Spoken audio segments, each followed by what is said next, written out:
Black Star Network is here. Hold no punches! I'm real revolutionary right now. Support this man, Black Media. He makes sure that our stories are told. Thank you for being the voice of Black America, Roland. Stay black. I love y'all. All momentum we have now We have to keep this going. The video looks phenomenal. See, there's a difference between Black Star Network and Black-owned media and something like CNN. You can't be black-owned media and be scared. It's time to be smart. Bring your eyeballs home. You dig?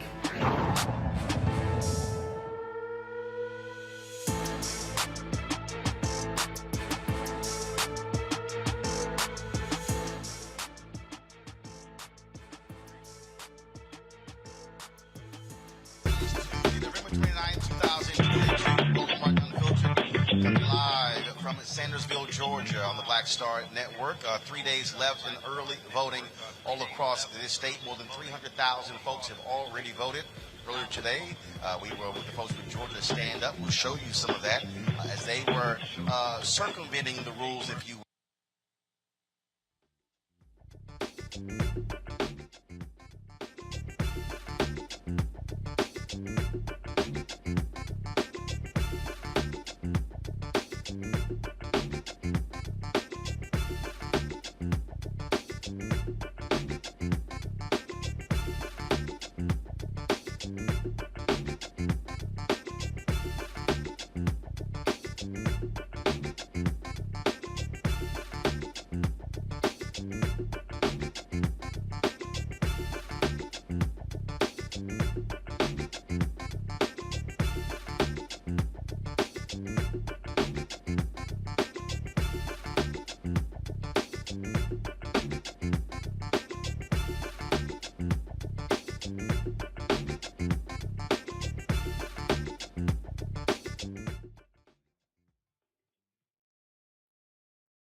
Folks, we'll be right back on the Black Star Network. Let's go. We'll be right back on the Black Star Network. Let's go.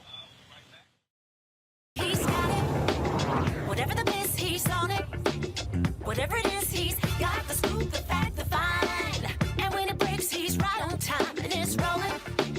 Best believe he's knowing. Putting it down from sports to news to politics. With entertainment just for kicks, he's rolling.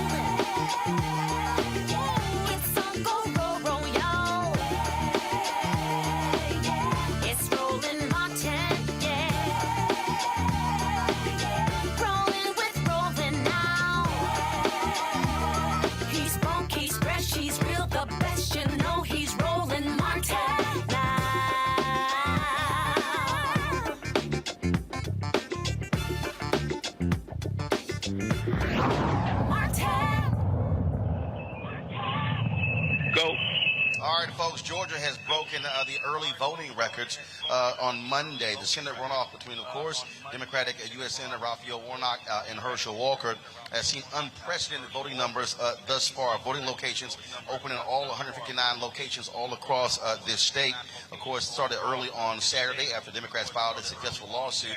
Republicans actually challenged 301,545 people have already voted in person. Now, during the weekend, you saw some polling locations with long waits, more than an hour long. Fulton, DeKalb, Gwinnett County. We also, of course, saw the exact same thing today when we were actually traveling around. We're going to have some of that video for you a little bit later. And so, again, there is significant enthusiasm all across this state as people are voting. And also, a lot of people who did not vote in the general election are voting in this runoff as well. Remember, Republicans in this state changed the law after they lost in 2020, where they actually shrank the runoff period from 2 months to 1 month. And the deadline to actually register to vote in the runoff was the Monday, the day before the general election, which was the next day, because they wanted to keep folks, again, from being able to vote in the runoff. But individuals are very enthused about this, very much engaged. And also, a new poll. First of all, polls come out. Y'all know how I feel about these polls. AARP had a poll that dropped a few days ago showing Senator Warnock with a 4-point lead against Herschel Walker. Now a new poll shows that they are actually tied. This survey was done by Frederick Poll, Compete Digital, AAM Political. It includes 939 likely voters, showing both candidates at 50%. Again, folks, when it comes to these polls, understand when you start breaking down the numbers in terms of how is it weighted, and so that's what you're dealing with. But y'all know how we feel about it. I don't care about any polls because no poll has ever elected anybody. It's really all about the question is who has to turn out, and that's what this boils down to.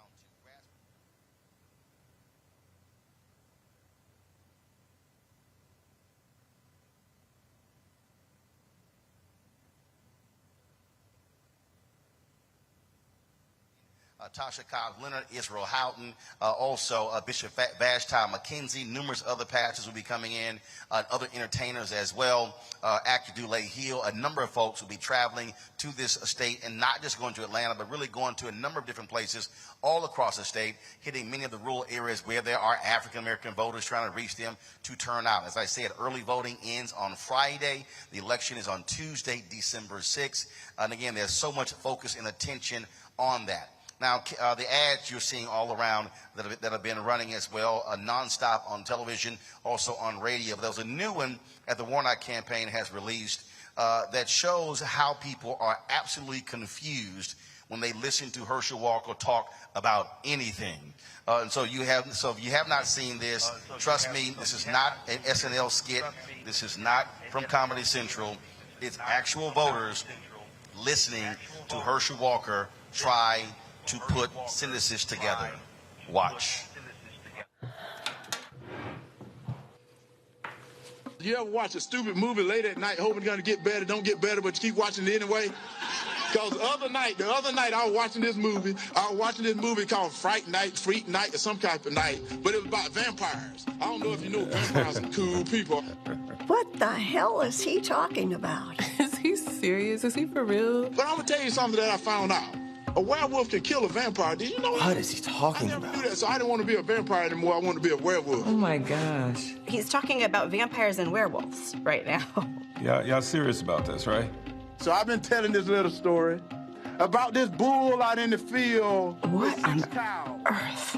And 3 of them are pregnant. There's no substance. There's nothing. So you know you got something going on. It makes me want to laugh, and then it makes me think we're in trouble. But all he cared about is kept his nose against the fence, looking at 3 other cows that didn't belong to him. Now all he had to do is eat grass. This video is ridiculous. That's 35 seconds of my life I'll never get back. Why would I want someone like that leading the state of Georgia? Our good air decided to float over to China, bad air. Unbelievable. So when China gets our good air, their bad air gotta move. It's all the same air. Not only does it make no sense, I don't even understand what he thinks he's saying. So it moves over to our good air spaces.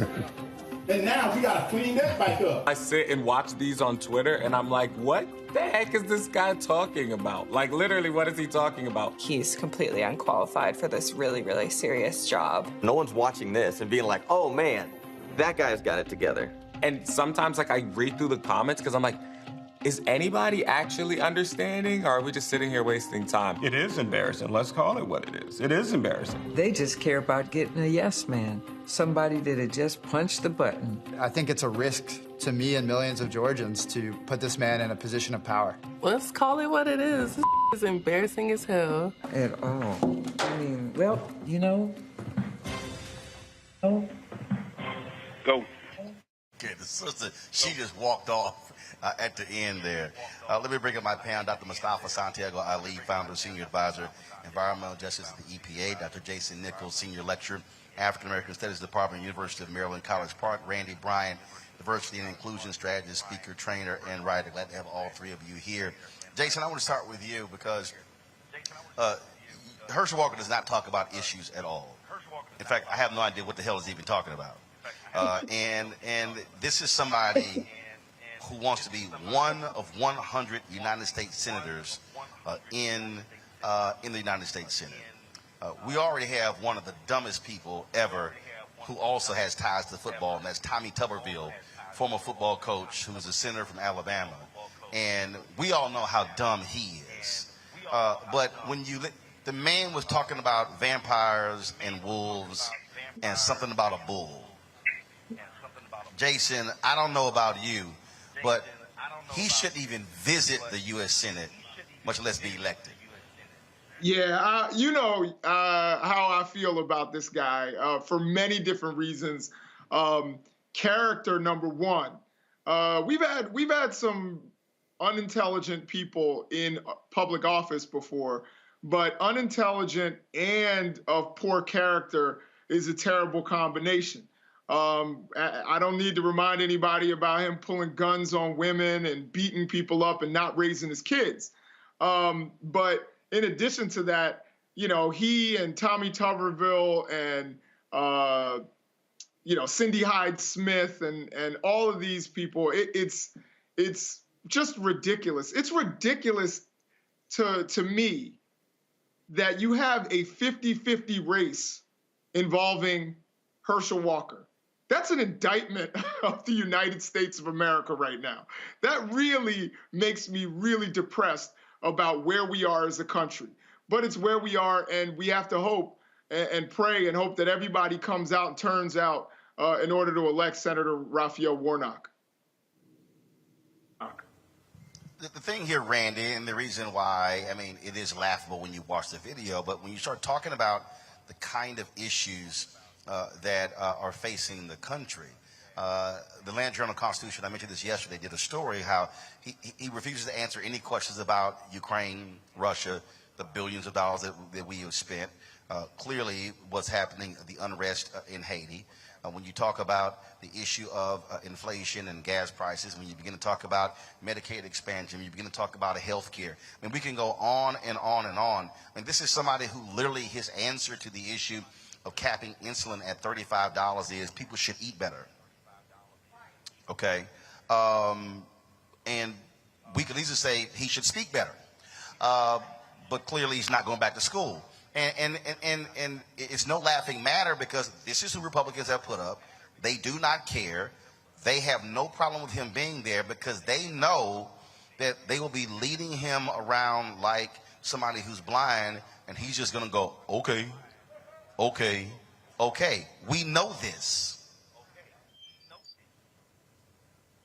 We do know it. I mean, it's absolutely obvious that everyone knows that he is unqualified. He can't help lead this country. He couldn't help lead me downstairs to buy a soda. This man is absolutely incompetent. And it's embarrassing that we are a country that we would consider someone like this to lead us. It also shows that the Republicans have no bottom. They just don't care about this country as they, in a way that they should. They have simply gotten a puppet to move about. And I'm just almost speechless. I saw today, to speak of his character, now another daughter is speaking out about how cruel he was to her mother and how he has been absent in her life. And people are saying, you're just saying that because you're against Republicans. This is his daughter. When your own flesh and blood says that you are the scum of the earth, what else do you need? What else needs to be said? And I am flabbergasted that people are voting for him, that we are sitting here on the edge of our seats, having to pay attention to this extremely tight race. It does speak a lot about who we are as Americans, how we've fallen, and how we have lost what's important.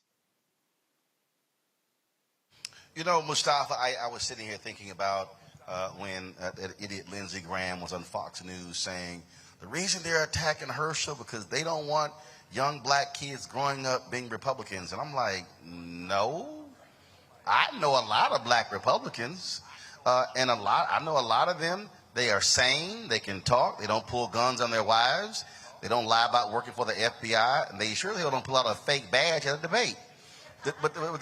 So this has nothing to do with that, but what Republicans in this state have done, they've said, in order for us to beat a black man, let's go get another black man, and black folks are not smart enough to discern the difference between the two, and I say, show them on December 6th. Yeah. I agree with you 100%. It's really interesting when we look at the candidate that Republicans chose. One, we know that he's a puppet in many instances. We see that when he does interviews, that there is someone to his right and his left in many of those larger sets of interviews that are going on. But then we have to dig a bit deeper because we understand that the Republicans are not serious about engaging with African Americans on the issues that are most pressing to us, and putting up candidates who would actually give real strategic thought to addressing those issues. What we now have is an individual who is very dangerous for both the state of Georgia and dangerous for the country because of all the very significant issues that we have to be able to navigate, with the issues that we're going to have to be able to address, whether it is climate change, there in Georgia, some of the top issues that folks are concerned about are healthcare, as you mentioned, or housing, jobs, inflation, education, crime, and of course, democracy. And of course, we also know that Herschel Walker has not been able to articulate any type of definitive policy on any of those issues. So that says, one, that Republicans don't care about those issues that are impacting our communities, and that they're willing to place anyone in that position whom they thought could siphon off some of the votes from Warnock. And Jason, as I said yesterday, if you're going to the United States Senate, you're not just representing Georgia. You're casting votes that have an impact on millions of Americans across the country, and you're casting votes that have an impact on millions of people around the world. Because United States senators, I mean, we're dealing with international foreign policy issues. You're talking about individuals who are going to be on committees, who are going to be, whose responsibility is dealing with major decisions, voting on federal judges sitting on the bench for a lifetime. And so when you talk about the United States Senate, I mean, the Constitution was written as a way where that was supposed to sort of be at the House of the People's House. Essentially, that's where the crazies are, and the sober folks, that's where they go for the United States Senate to be far more deliberate. That's one of the reasons why the House terms are 2 years. We vote on them every 2 years, but the U.S. Senate terms are staggered, and they're 6-year terms. And that's one of the things that I keep reiterating, Jason, is that this election is so crucial because whoever wins, they are in that position unless they resign or pass away. They're in this position for the next 6 years. 6 years. That has to be on the minds of every person. Do I want that person representing me for the next 6 years in Washington, D.C.? Absolutely. And this election is incredibly important for Democrats in particular because the balance, even though there are people out there who say ridiculous things about us not needing Georgia because there's a 50-50 tie in the Senate, and with Kamala Harris, that'll be 51. We have to remember that the party is basically at the whim of Kyrsten Sinema. And if you get Warnock reelected, that takes a little bit of pressure off, and we make her a little less important. And it makes it so that some Democratic agenda items can actually get through without obstruction. So this race is so incredibly important. And U.S. senators, as you just stated, with them in their 6-year term, and in particular for these next 2 years, we know after that, I personally believe that Manchin, even though, a lot of people have issues with Manchin, I think he's the best you're going to do out of West Virginia. He could be gone, which means the balance of the Senate for these next 2 years is crucial, incredibly crucial to block an out-of-control House, what could be an out-of-control Republican House majority right now if they get, past some of the hurdles that they have right now. The Senate is going to be the firewall. And so it's really important right now that Democrats get Raphael Warnock reelected. When you have someone who is as dangerous, not just as a senator, but just as a human being, if you know his story, he's a dangerous person. And why you would put that person who is mercurial in office is beyond me. This is a person who, again, said he wanted to have a shootout with police, put a gun to his wife's head, hasn't raised any of his kids, hasn't seen one of his children in 7 years, and yet wants to lecture black men about fatherhood. I haven't heard any of his children say anything good about him. Like, not even like he tucked me in at night or whatever. I haven't heard any of them, including Christian, who we know is pretty much a very far right reactionary Republican. Even he has disavowed his father. I think, as your other guest said, we need to listen to his family and what they're saying about him. They've already stated his character, and we know that he is not competent, and he doesn't even live in the state that he's trying to represent. All of this should be disqualifying, and I'm hoping that the state of Georgia steps up and makes it known that we actually want smart, sober-minded senators. Absolutely. All right, folks, got to go to a break. We come back, we can talk about Veterans Affairs. That's another one of those issues that House and Senate members vote on, dealing with how do we take care of our veterans. And a study shows that the VA, how they have been doing a disservice to black veterans for a very, very long time. We'll discuss that next right here on Roland Martin Unfiltered, broadcasting live in Sandersville, Georgia. Download the Black Star Network app, Apple phone, Android phone, Apple TV, Android TV, Roku, Amazon Fire TV, Xbox One, Samsung Smart TV. You can also support us by joining our Bring the Funk fan club. In fact, we're going to have the video for you. Hopefully, we'll look it up. There was a sister who rolled up on me in Atlanta. She saw me, 76-year-old sister. She says, I got to support your show. I'm going to give you money right now. And literally just handed me $100 to join the Bring the Funk fan club. So Sylvia Stevens, I appreciate that. We'll show you that video with her a little bit later. P.O. Box 57196, Washington, D.C. 20037-0196. Cash App, $RM Unfiltered. PayPal is R Martin Unfiltered. Venmo is RM Unfiltered. Zelle is Roland at RolandSMartin.com. Roland at RolandMartinUnfiltered.com. And of course, get my book, White Fear, How the Browning of America is Making White Folks Lose Their Minds. Available at bookstores everywhere. Somebody tweeted me today. They said Barnes & Noble showed one copy. She made them look for about 15 minutes to find that one copy before she took her flight to the Bahamas. And so I appreciate that as well. So get it all bookstores, Amazon, Barnes & Noble. Order from your favorite black bookstore. Also download the audio version on Audible. We'll be right back from Sandersville. Y'all can clap.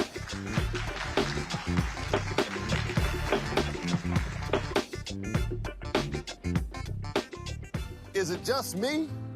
Or does it feel like we've been here before?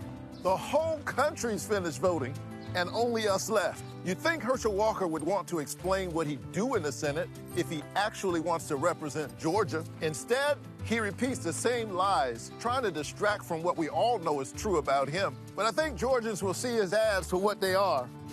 Don't you? I'm Raphael Warnock, and yes, we're doing this again. That's why I approve this message. On the next Get Wealthy with me, Deborah Owens, America's Wealth Coach, inflation is on the rise.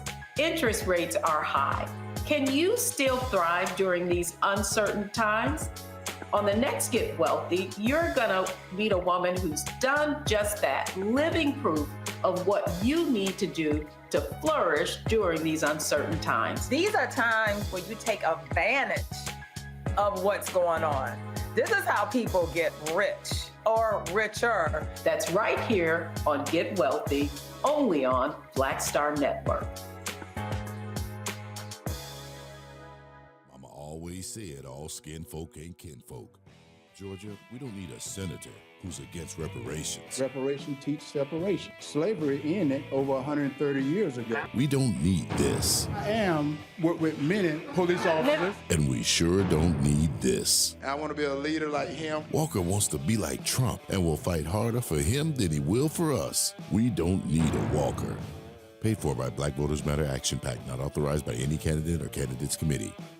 Next on the Black Table with me, Greg Carr, we welcome the Black Star Network's very own Roland Martin, who joins us to talk about his new book, White Fear, How the Browning of America is Making White Folks Lose Their Minds.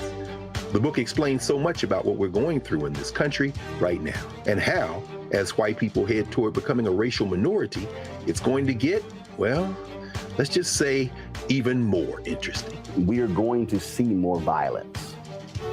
We're going to see more vitriol, because as each day passes, it is a nail in that coffin. The one and only Roland Martin on the next Black Table, right here on the Black Star Network. Hi, I'm Israel Houghton. Apparently the other message I did was not fun enough. So this is fun. You are watching Roland Martin, my man, Unfiltered.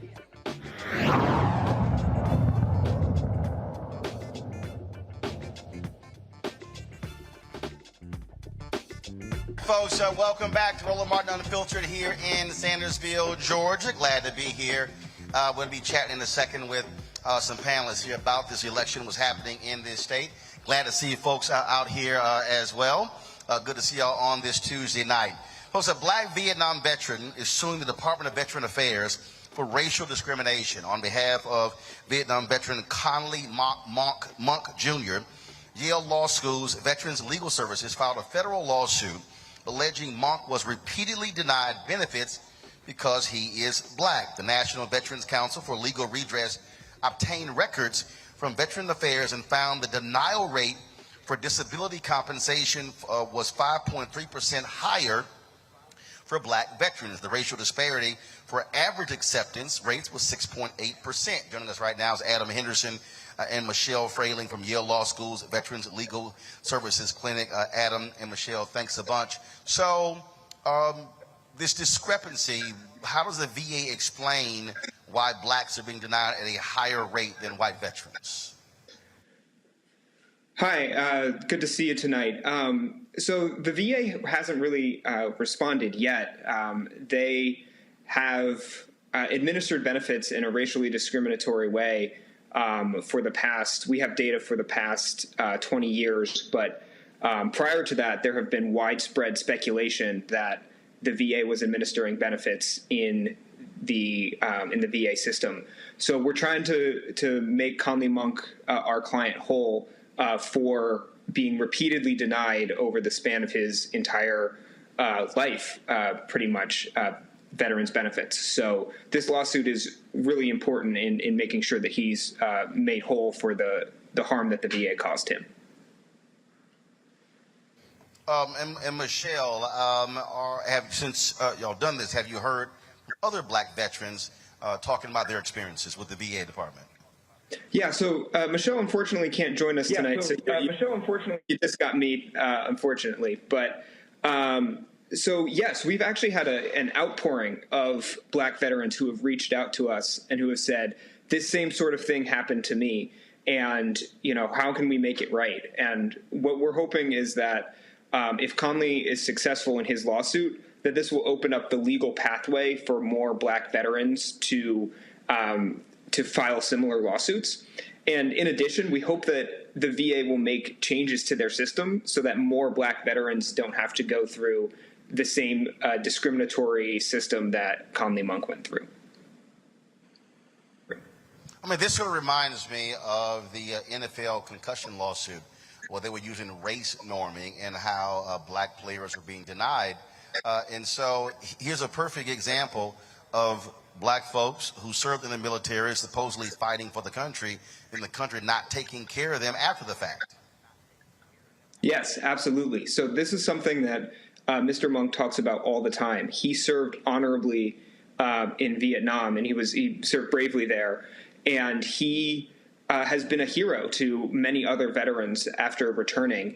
But when he came back, he was treated differently than possibly his white counterparts. And this is something that is hugely impactful for black veterans, because if black veterans are denied at a higher rate, that means that they can't build equity in a home. It means that they don't have the same sort of college degrees as white veterans do. So this is generational harm that the VA is causing on black veterans in a similar way to the NFL concussion thing that you mentioned. And I think that point there is important, because when you're talking about the issue of generations, now we're talking about economics. And so we saw how African Americans were denied when it came to the GI Bill. And so here is someone where his family is now being impacted by the VA's decisions today. Absolutely. And so it's a multi-generational harm that the VA caused. And Mr. Monk also filed an administrative claim on behalf of his father, Conley Sr., who served in World War II at the beaches of Normandy, the exact type of veteran who is maintaining our freedom. However, when Mr. Monk Sr. got back, he was again denied benefits by the VA. So this is not just Conley Monk Jr., it's Conley Monk Sr., and it's also affecting Conley Monk III and now Conley Monk IV. There is a whole generational line of black veterans who weren't able to reap the same benefits as their white counterparts were able to. So it's something that is really important, and we're hoping that the VA uses this as an opportunity to sit up, take notice, and really rectify the problems that are very apparent in the VA. So if folks want to reach out to you with this lawsuit, how do they do so? Right. So right now, this claim is just on behalf of Conley Monk Jr., so it's not a class action or anything like that. However, we would encourage other Black veterans to take a look at Mr. Monk's lawsuit, which is on the Yale Veterans Clinic website, and they can file similar administrative suits, and to keep an eye out for how this claim resolves itself. And if this goes as we'd like it to, then hopefully Mr. Monk will provide the legal pathway and other veterans can file similar claims to him. All right, then. Adam Henderson, we appreciate it. Thanks a lot. Thank you so much. Thank you so much. Folks, here's what Veterans Affairs Press Secretary Terrence Hayes said. This issue is unacceptable disparities in both VA benefit decisions and military discharge status due to racism. We're actively working to right these wrongs. We are ensuring that our claims process combats institutional racism rather than perpetuating it. Mustafa, I want to start with you. During the 2016 campaign, also 2020, you often heard Mike Pence decry and say, oh, institutional racism did not exist. Of course, we know Donald Trump said the exact same thing. This is also a constant thing from Republicans as well. This is a perfect example of when we talk about institutional racism, and you literally have one party that believes it doesn't even exist, whereas you have Democrats who say, no, it is real. Yeah, well, we know Mike Pence and his party aren't going to think that racism exists because it hasn't impacted them in the same way that it's impacted communities of color.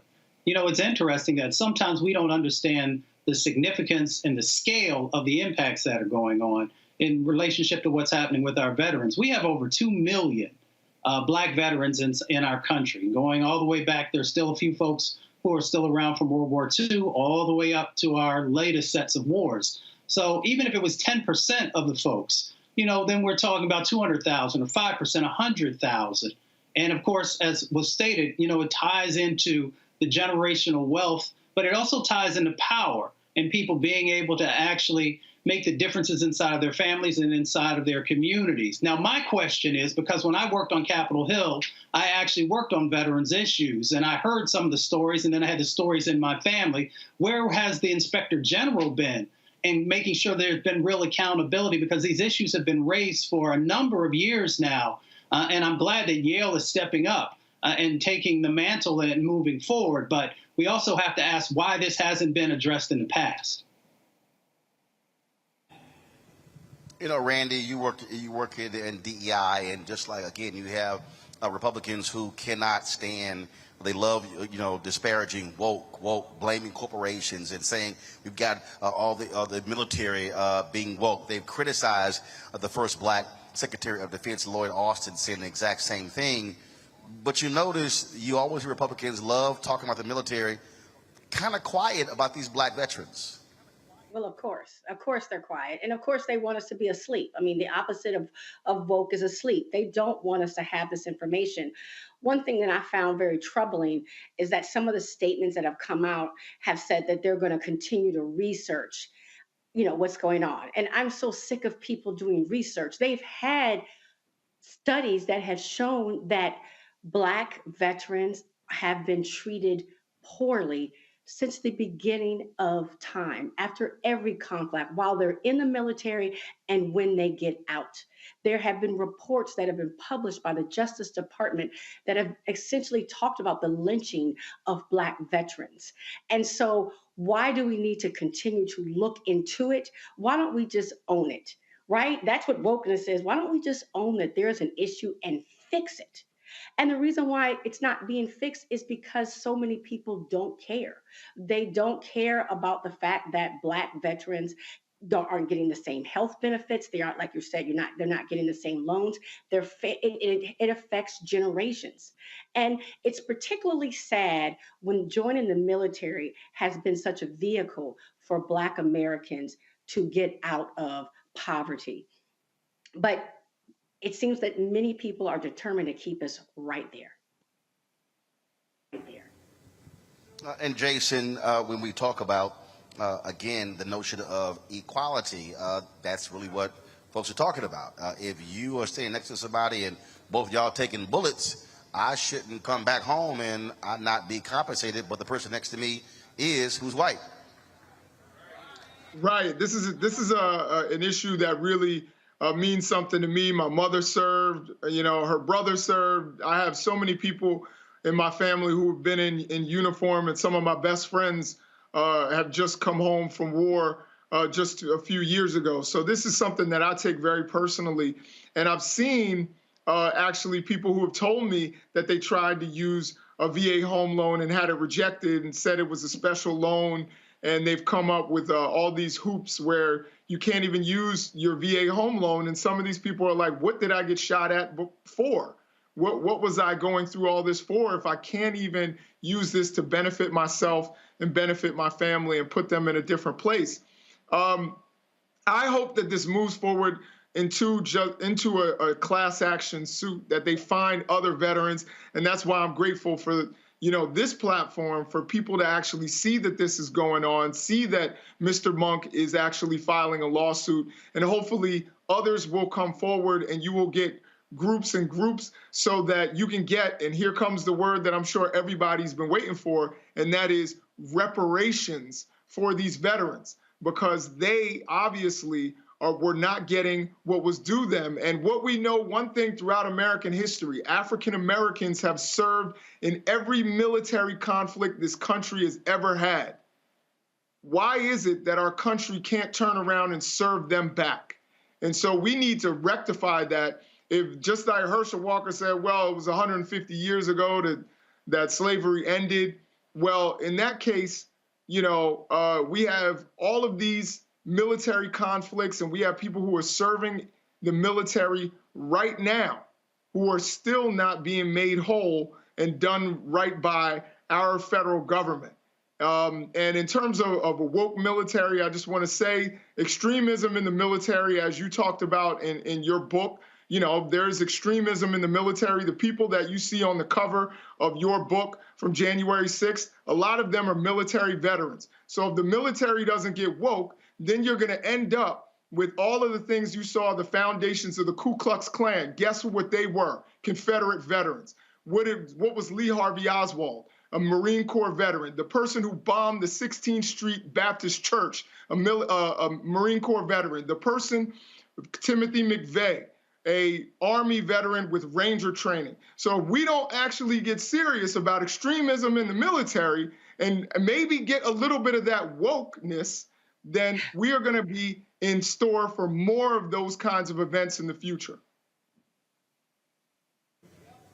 Well, absolutely. And you got folks in this country, in this state, who still are trying to hold on to that old past. As I was driving here, we were about 30 minutes away. I don't even know what city we were in. They had this war memorial. And what was interesting, as we were driving by, and I said, oh, I guarantee that's a Confederate monument. And then we got to the front, and then I saw it, and it says, our Confederate dead. That was a statue. Now, they erected these other monuments. They said World War I, World War II, in Vietnam. They were obviously newer, but clearly the largest one was a Confederate monument. And I said, those are domestic terrorists that this nation and this state is honoring, and that's just a fact. And when you talk about this, the criticism of the military today, you're right. And when a bill went before Congress to combat extremism and these white supremacists in the nation's law enforcement and military, Republicans voted against that bill. Did not want that to be targeted. And so we have to understand that that's what you're dealing with. And so you have people who so-called say, oh, you're not an American, we should honor all veterans, but they don't necessarily love all veterans if they look like us. And so that is a fact there. Gonna go to a break. We come back, we got more headlines, and we're gonna talk to our panel here in Sandersville, talk about this election. They got lots to say, and look forward to hearing what they have to say about the issues that are important and what they want to see out of their United States Senator. It's Warnock Walker here in Georgia. 3 days before early voting ends, the election is on Tuesday, December 6th. We'll be right back on Roland Martin Unfiltered right here on the Black Star Network.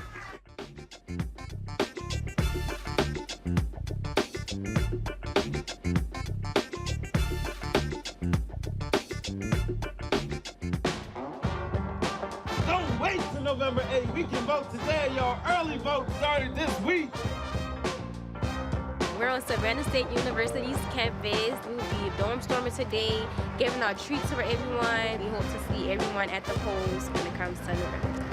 If you believe we got power, let them know. Make some noise. Put a fist up. I need to see a fist in the air because we got power. Come on, you put it up. Come get your shirt. We're out here in the streets of Savannah, Georgia. James, do not forget to go vote. I got you. If we vote the right people in, we can make a change. We can get these resources in our community. I am a woman, and it is important that we have the say-so of what we want to do with our bodies. We're concentrating on entrepreneurism, providing young people with resources and training that they need in order to change their trajectories. We want Black down. Democracy is on the ballot. Voting rights is on the ballot. Voting suppression is on the ballot. I am most passionate about those three combined because they all impact each other. Savannah is my home. I care about my community, and I care about representation in my community.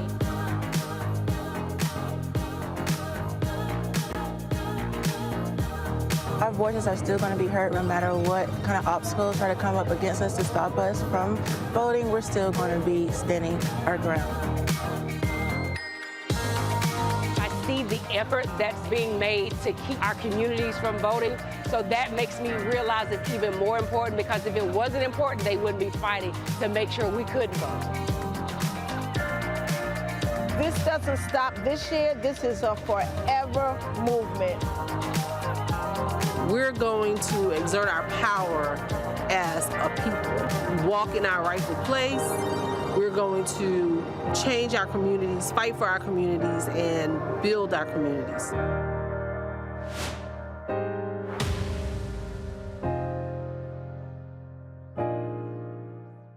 On the next A Balanced Life with me, Dr. Jackie, 'tis the season, tree trimming, party going, and gift giving. And I don't know about you, but for me, sometimes it can be overwhelming, and sometimes it's just downright exhausting. Surviving the holiday season, we've got tips for you for staying sane, solvent, striving, and thriving, and sometimes keeping a little money in your pocket. 2 things just out of the gate: set boundaries and set a budget. On a next A Balanced Life right here on Black Star Network with me, Dr. Jackie. Hi, I'm Teresa Griffin. Hi, my name is LaToya Luckett, and you're watching Roland Martin Unfiltered.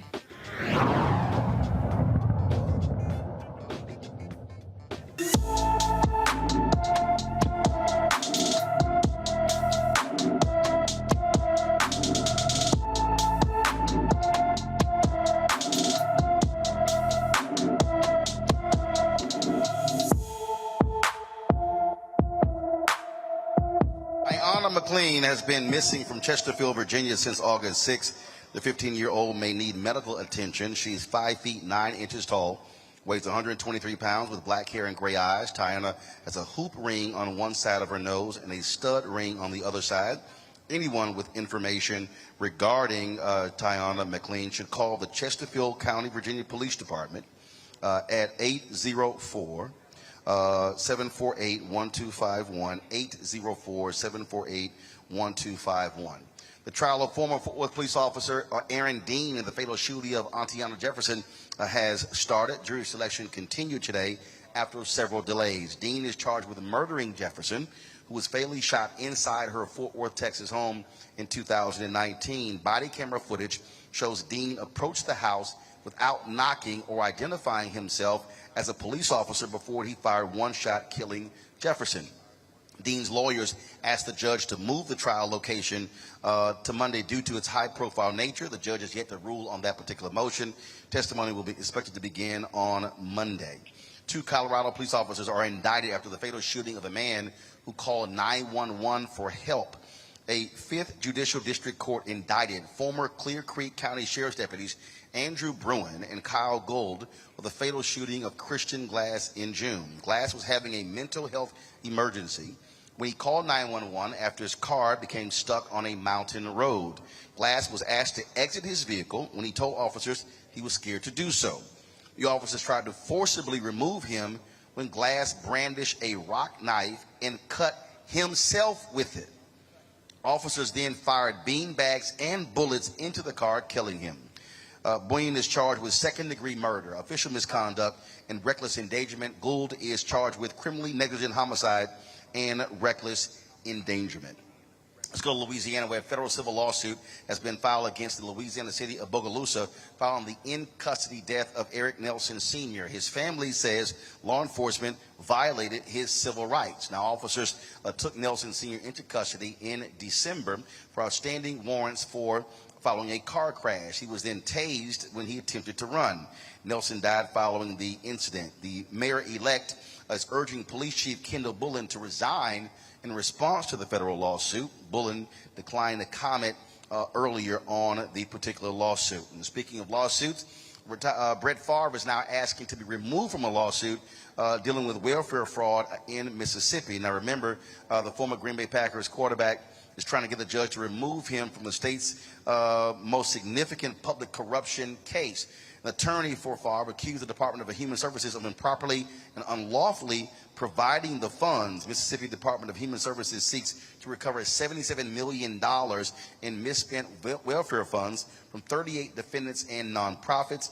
Farve is not facing any criminal charges, but is accused of receiving $1.1 million in welfare funds for speeches he allegedly never made. Involvement in the University of Southern Mississippi receiving $5 million of welfare aid for a new gym, and misappropriating funds for investing them in a concussion drug company that actually overstated and lied about the results of their job. Now, Farve has repaid the money he received, but still owes $228,000 in interest. So this is where I'm sort of confused, Mustafa. How do you act like you did nothing wrong when you know you didn't give the speeches, but you took the money? You know, that's that white privilege. It actually, you know, kind of changes the way that the folks see the world, especially the individuals who are being the ones who are receiving the benefits from that. You know, it's interesting. Brett Farve has, you know, top attorneys. He has top accountants. He has advisors. So when he says that he didn't know, I find it hard to understand and to believe that that's even possible when you have those types of individuals that are surrounding you. You know, my grandmother says, when you know better, do better. Evidently, he's just now finding out what knowing better is. So a part of being able to do better is actually being held accountable for all the folks that you took resources away from when you received those, when others who probably needed them so much more, especially in the state of Mississippi. It's amazing, Randy, to listen to all of these people provide all of these excuses when they were knowingly using money meant for the poorest of the poor to help rich white folks like Brett Farve. And I don't think he's alarmed by it, because I think that it's business as usual. I think that when you are in that network, the old boy network, where you used to making deals, it's just a way of life for them. He very much knew what was going on. He's not, just like you said, if you know you haven't made speeches that you're getting paid for, you're aware of that. And they did uncover some texts where he essentially said, you know, this is good, right? Like, this is, we won't get caught, essentially, is what the text suggests. So, I mean, he's a criminal. I mean, if we're honest about it, he's a criminal. And it really just, when you're, like you said, stealing from the poorest of poor. I mean, people in Mississippi do not have water. I mean, yes, there's been attention paid to it because of Deion Sanders, but the water crisis is nothing new. And here this man who's already wealthy is stealing money. It's just not right. Jason, again, looking at this, it shows you just how nonsensical this is, but it also shows you how Mississippi actually feels about the poor. Well, they have the highest turn down rate in any state. They very rarely actually reward folks or award folks federal money. Yeah, I'll tell you what really frustrates me about this, Roland. Number one, I know that Brett Favre, with the connections that he has, he could pick up the phone and make probably 3 calls and raise $1 million.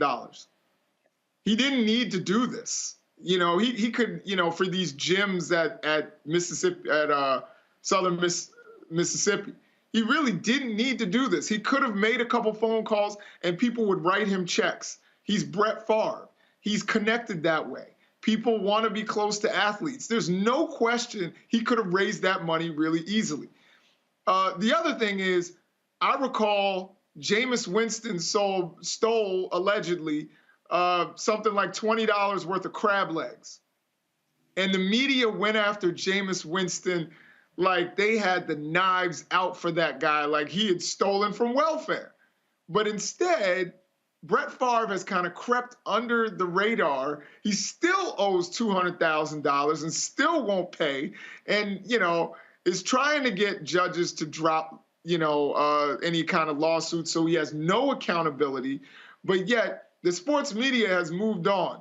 But for months they went after Jameis Winston over some crab legs. Now, I'm not saying he should have taken the crab legs, not sure that he actually took them or not. But the point is, the way we talk about black athletes for these small issues versus someone like Brett Favre, who, again, there's no talk about, you know, we see Barry Bonds is probably not going to make the Hall of Fame. No one's talking about, hey, should Brett Favre be in the Hall of Fame for after he took all of that money from the poorest citizens in the poorest state? I haven't heard anybody think about that. All of a sudden, it's all about what happened on the field. So, you know, all of this kind of frustrates me. But, you know, these are the things, as Mustafa said, you know, that people like Brett Favre seem to get away from. And I don't even know if we can call Brett Favre white. He looks pink to me. You know, he's always looks flushed. But whatever he is, he seems to get away with these things. The orange is he's a big Donald Trump supporter. Yes. Right, exactly. Right, exactly. There you go. All right, Jason, Randy, Mustafa, I appreciate y'all being on today's show. Thank you so very much. Folks, when we come back from our break, we're going to talk to our panel here in Sandersville, Georgia, about this campaign, what they're seeing, what they're hearing. And I definitely want to know how folks, are people in this city excited to vote, and what is happening? Are folks really focused on this runoff election between incumbent Senator Raphael Warnock and Mushmouth? We'll be right back on Roland Martin Unfiltered on the Black Star Network.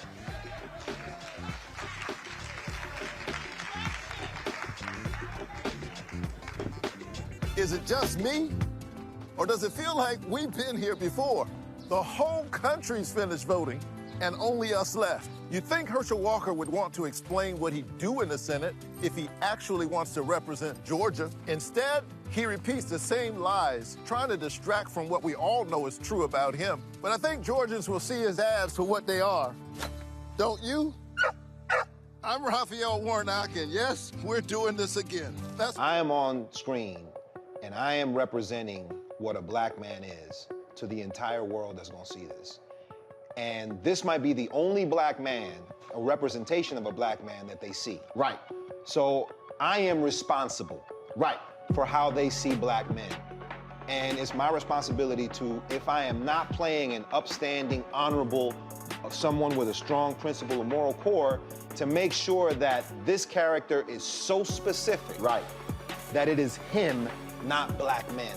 And I wish that more actors would realize how important their position is as an actor of color, playing people of color on screen. Because there are people that see us all over the world in these different images that we portray. And not everyone knows black people to know, yes, that's not all.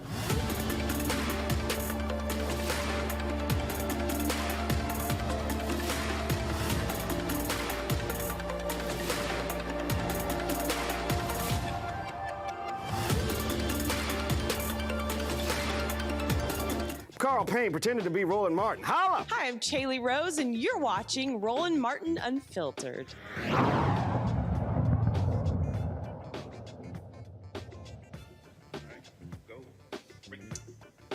All right, folks, welcome back to Sandersville, Georgia. Glad to be here. Got to see folks out here.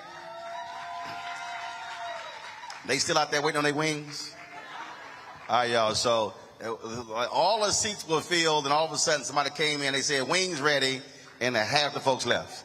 So there's a food truck outside where they're getting their hot wings and their French fries. And so I'll pass up on the fries. I had my salad earlier because, you know, when you're on the road, you can't be trying to sit here and you can gain weight real quick.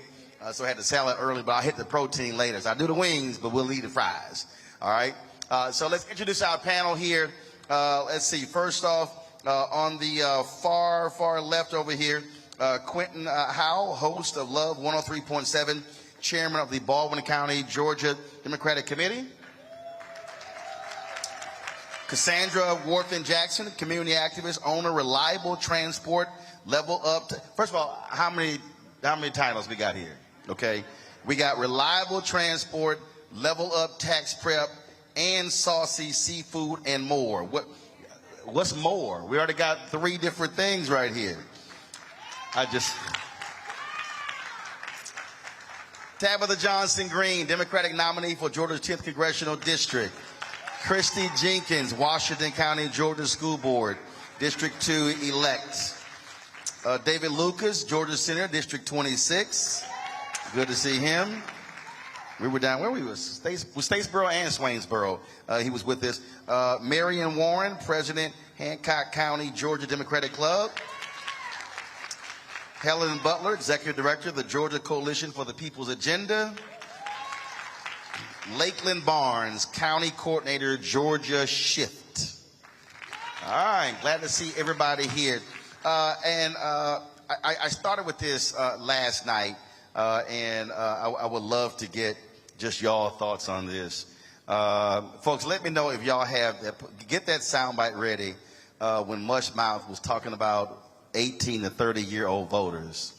And it is still unbelievable to me to listen. I don't know who Herschel Walker was talking to, but to listen to them complain about voters born after 1990, and the man literally said that they have not earned the right to change this country. Y'all got the video ready? If y'all got the video ready, go ahead and press play. We got it. All right, press play. How do you feel about people that want to change America from when you and I were kids? I mean, there's, we have, I guess it's 80 to 90 or 70 to 80 million people in America that were born after 1990. So these are kids who grew up, when they were 10 years of age with the real beginning of the computers and the internet at home. So they don't know the world that we know pre-internet. They don't know that the bullying was not really, we may have been bullied when we were kids, in a class or teased and things like that, but not the type of culture that these kids have with the internet today. What do you say to those kids and those young people that are voting? Well, first of all, they don't know that the grass is not green on the other side, that they think they're somewhere better. And if they know another place is better than the United States of America, my thing is, why don't you go there or tell me, let me know who that is, because I can tell them right now that's not. I think our biggest problem is we've not shown our kids that most of the people today hadn't earned the right to change America. And what I mean by that, there's people that have died or not given their life up. There are people that have given their life up to this flag. They've given this life up for the national anthem. They've given their life up for our freedom and these liberties that we have in this country today, and we're taking it for granted. Well, I don't want that to happen. And I'm saying, and I'm not being tough, I'm saying if you know a place better, you go there, but you lose your citizenship here in the United States of America. And then when you come back, you got to come back legally, like we should be defending the border.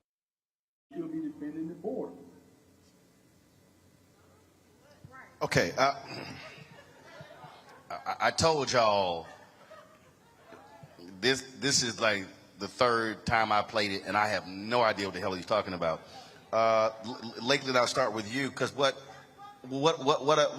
I think what offends me the most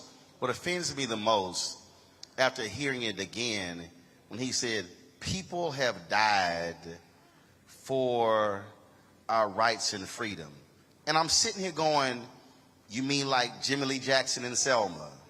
You mean like Cheney, Schwerner, Goodman. You mean like the folks who were beaten. You mean what Bloody Sunday. We can go on and on and on. And those were young people. When we talk about the children who were hit with the fire hoses and the dogs in Birmingham, we can talk about the Albany movement that took place here as well. We can talk about the Nashville movement. We can go on, we can talk about North Carolina A&T and the boycott starting there of lunch counters by 4 college freshmen.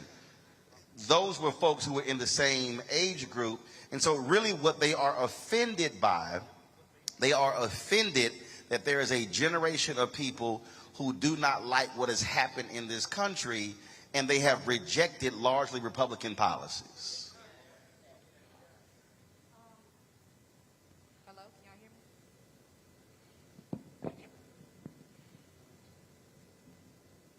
Can y'all hear me now? Okay, that's better, that's better. I think the thing that upsets me is the audacity of him to say, you know, that we don't have a right to change the country when we're the ones inheriting the country. So we're going to be the ones who live, because he's 60 years old. The average lifespan for a male in America, especially a black man, is no longer than 80. So for you to say that we don't get to change this country when you're not going to be the one to see the repercussions of your actions is baffling to me. And I think that also speaks to how young people don't feel comfortable enough to vote now. When you tell us we don't have the authority to change our country, when you tell us that our voice doesn't matter, we take that and we run with it. Because if you're telling us our voice don't matter and then you suppress our votes, you're not just telling us, but you're showing us that we don't matter. And if you want to see a different America, you have to include young people, because we're the ones who are going to build the infrastructure. We're the ones who have the energy. We're the ones who can go and do the things that our older people cannot do. You know, you all give us the wisdom, but we put the power behind the wisdom. So when you neglect us, you're neglecting not just us, but the generation before us. And so for him to say what he said just lets me know that he's not a progressive person and that he's not even someone who actually cares about bettering America. He simply cares about pandering to people to get votes. Because what he said did not make a lick of sense. And so coming from a young person, I just think that Herschel Walker is not the best idea for Georgia, because Georgia has shown itself to be a progressive state. If we choose him, we'll be a regressive state. And I don't think that's what Georgia wants. But Helen, what really, again, bothers me is that when you have that sentiment, so when you say you want to represent all Georgians, what you basically just said is, if you 18 to 32, I ain't talking about you. Talking about everybody else. But when that age group is actually now the largest demographic in America. Oh, Roland, you are so right about that. And I'm talking about, and Herschel talked about, he was a part of the armed services. Well, I think we were recruiting people at age. I don't know which armed services he's a part of. Am I right? I don't know which. I don't know. Did he actually serve? That's right. He was an FBI agent. Oh, that's right. That's a lie. That's right. He was in law enforcement. Okay, that's right. That's a lie. That's 3 lies right there.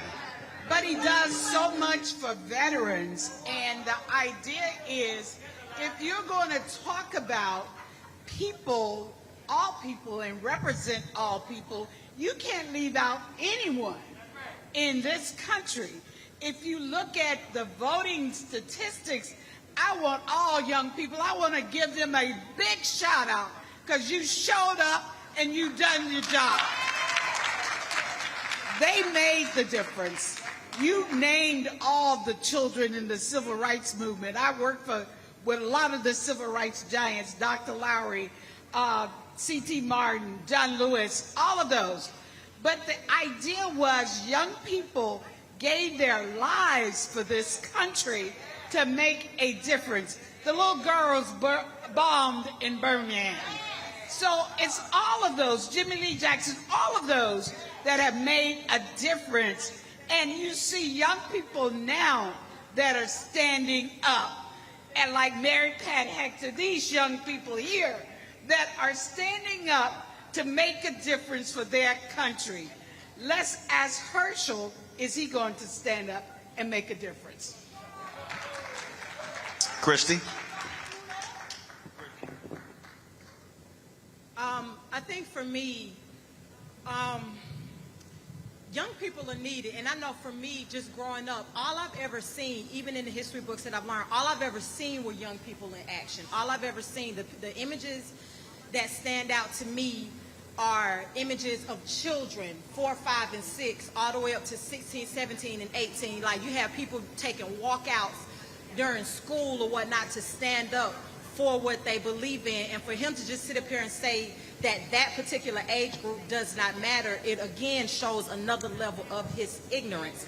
The Bible speaks a lot of the strength of the young men, and or the strength of the young, and to put down this particular age group that is absolutely necessary, to what my sister was saying, to push forth our freedom, to push forth things that we believe in, to push forth our voting rights. We have the wisdom that comes from the elders, but we have the strength that comes from this particular age group that he's putting down. So I think that this just shows one more time of his ignorance and his lack and his inability to do this job effectively. When we start talking about these issues, and folks, let me know, control room, when y'all have that soundbite of Newt Gingrich. Newt Gingrich did an interview where he literally was talking about how Herschel is the type of African American needed. I'm Lord have mercy. Lord have mercy. But look, baby, Newt, he's still stuck. Remember, he's the same one left the wife in the hospital, left her for the side piece while the wife was in the hospital. But that's how Newt rolls. And the thing for me, again, when we talk about the issues, Marion, I want to speak to this again. You're hearing one candidate literally talk about the issue that people are dealing with: Medicaid expansion, lack of health care, what's happening, broadband access in rural America. And then you have another one who's talking about nothing, like zero, like no attempt at all to speak to the issues of residents. What do you want to hear that you're not hearing?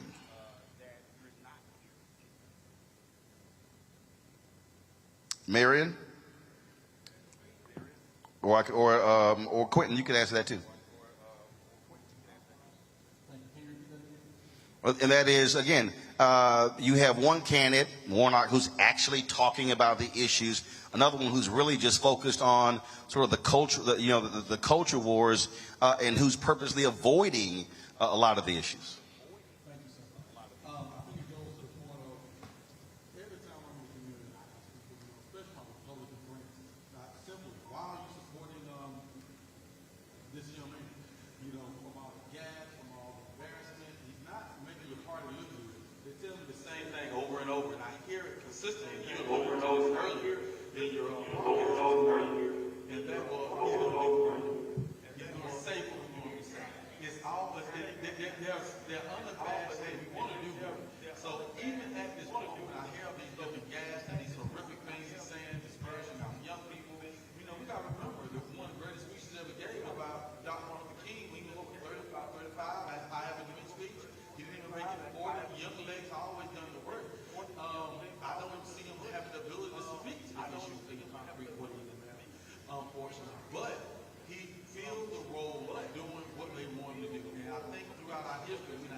Whatever boss say, we're going to do.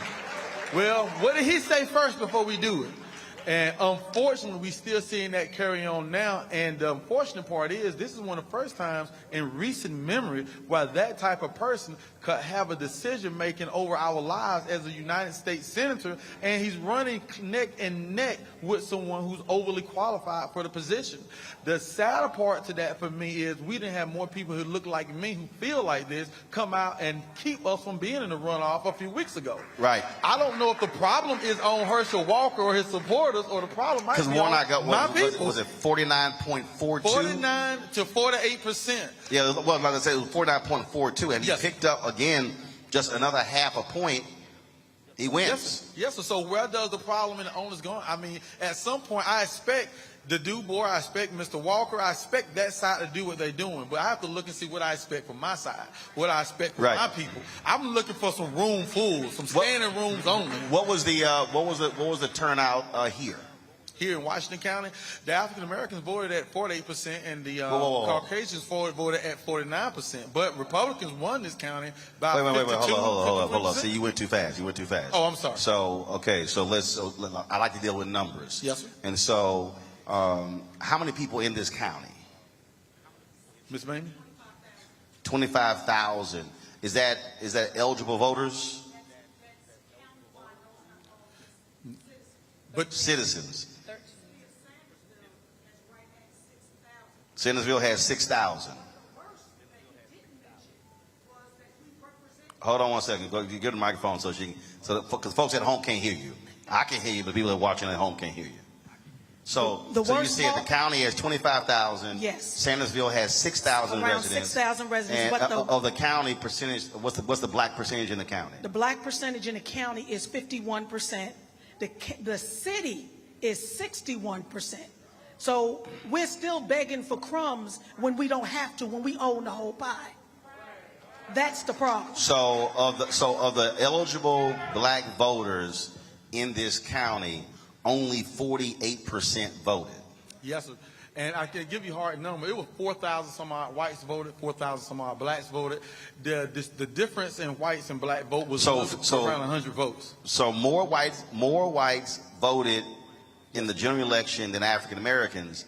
While there's more African Americans. But there are more African Americans who are registered in this county. Yes, sir. Yes, sir. See, that's the thing, David, right there, that I keep harping on my show, and that is when we actually vote our numbers, we change elections.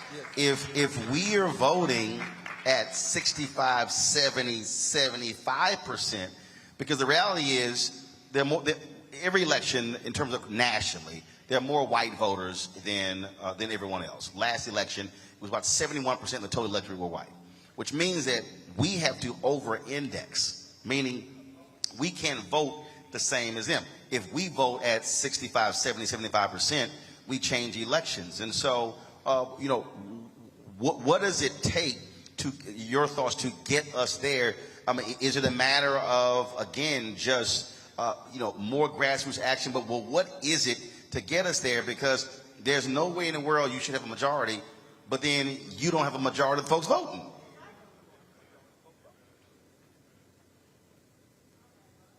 Yeah, it's on. It's on.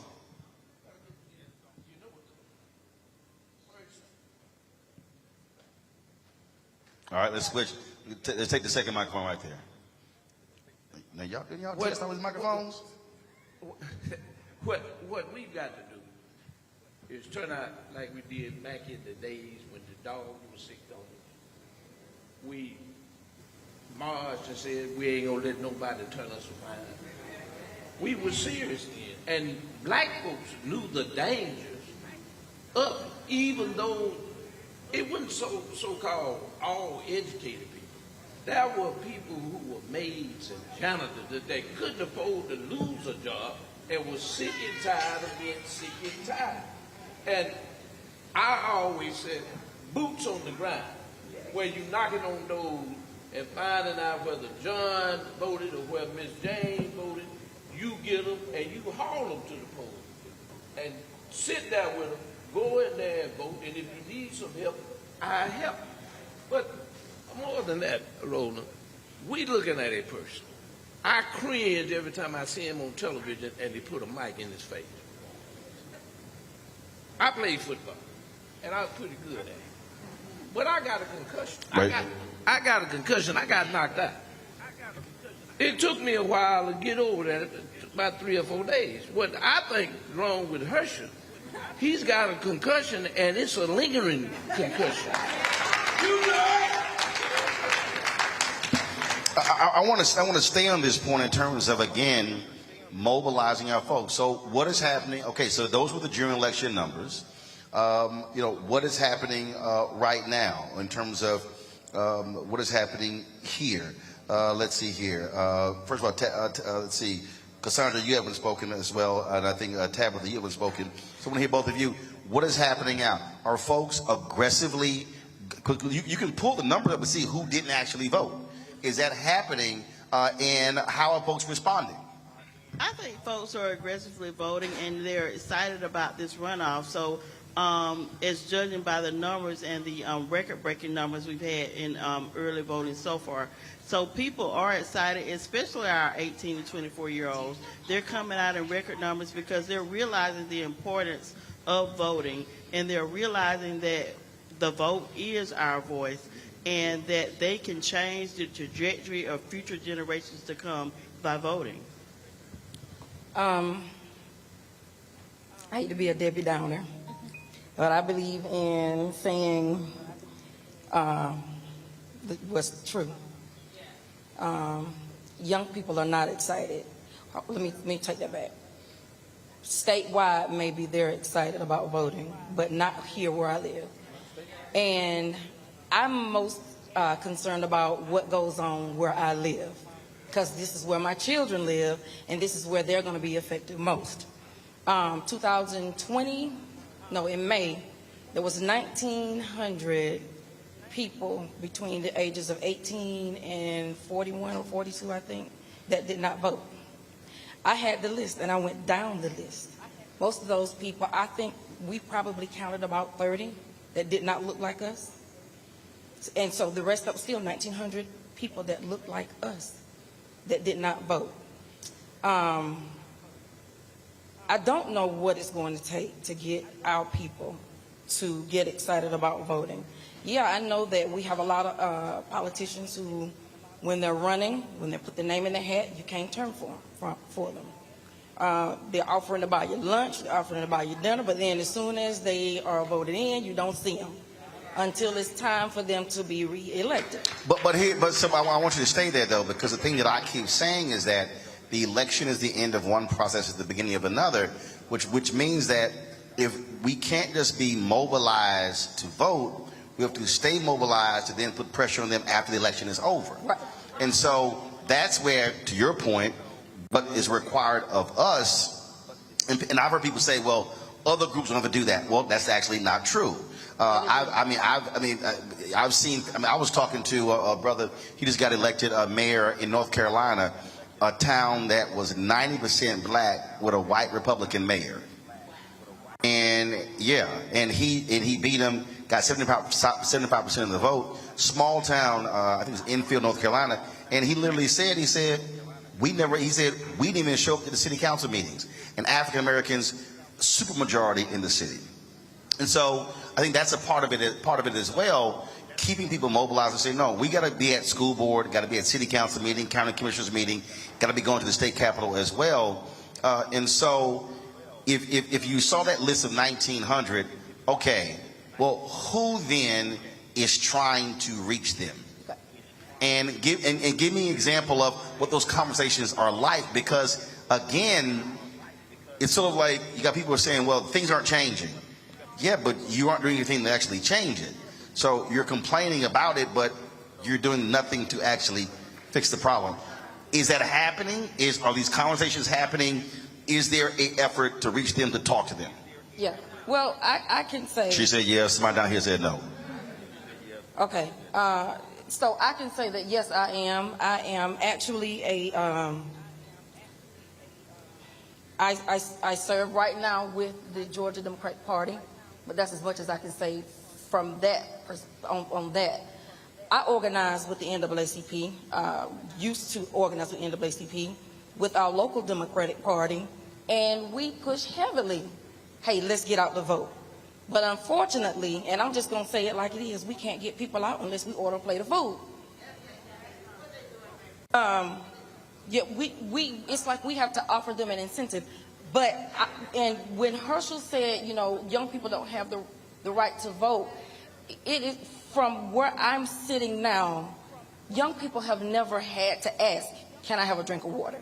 Can I come through the front door? So it's like they don't have a reason. There's nothing that they can see right now where I need to go vote. There's nothing. So I don't know. Quentin T. Howell and I don't know. I've just reached the point where I just don't know. Oh, yeah, go ahead. I do want to speak on that as well. The young people that I've engaged with, they are excited. They want people to listen to their concerns and their needs. And so I am that listening ear. And also, they want people to feel like they care about their needs and their interests. So the young people that I've engaged are excited about voting, those 18 to 24-year-olds, all the way up to 30. And actually, I've talked to a lot of young people that are interested in the political process and want to start groups here in Washington County to encourage more Democratic voters. Well, and I think part of the thing is that what we have to do is, and this really is a piece. First of all, if you look at the numbers, more black voters, older black voters, 65 plus, self-identify as Democrats. If you go down the number, folks no longer self-identify. That's just a fact. But then when you also look at the same numbers, who votes the highest? 65 plus. As you go down, that number drops. And so I think what has to happen is, I think our conversation can't be young voters don't care. That also says to me that those who birthed them did not also do what they were supposed to do, which now means we now have to not have a they don't care about voting conversation, but have strategies on what we have to do to get them to care. You want to go ahead and speak? Yes, sir. You stole part of my thunder because I think we forget what a young voter is. I think we completely forget that is. And you just said that the average age of a voter is 65 years old. If you're 45, you're considered a young voter. I mean, you know, being realistic, and no, if you look at the numbers in the state of Georgia, the midterm election, if you look in the 2020 election, and where we break it down from the Democratic standpoint or political standpoint, 29 to 18 or 39 to 30. It's very, very low numbers across the board. We have multiple problems. Not saying we don't have pockets of young people. We're not saying we don't have pockets of our seniors or other people who are engaged that get certain ones there. God bless their hearts. But overall, no. You can't even expect a lot of politicians to put a lot of emphasis on a group of 25-year-olds when he might get 10 people out of there in an hour, where he can get 35 out of very true. 65. I remember I interviewed numbers. then Congressman Jesse Jackson Jr., and there were a group of young voters who came to him, and they said, man, if you don't do this, we're going to put you out of office. He said, I don't give a damn what y'all think. You don't vote. He literally said, you see that building right there? And it was a high rise. He said, it's a bunch of old people in that building. He said, all them vote. He said, y'all ain't gonna do nothing. I listened to all of them. He said, because they gonna roll up in they walkers, in they scooters, in they oxygen tanks. He said, they gonna vote. And the young voters got upset, and he was trying to explain to them, he said, if you are not actually voting your numbers, no one will actually listen to you. Exactly. But I want to put it in context, and you want to jump in. So you mentioned 1900. So let me put this in context. Biden-Harris wins Georgia by 11,000 votes.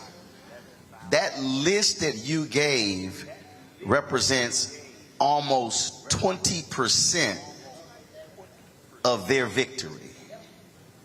And I think that's because I think what happens is, and I guarantee you somebody in here is thinking, man, look, it's only 25,000 people in the county. It's only 6,000 in the city. Obama wins North Carolina in 2008 by 14,100 votes. Sherry Beasley loses the Chief Justice of the Supreme Court in North Carolina in 2020 by 401 votes. And so I think what we have to do is we have to literally, I think, have citizenship training classes.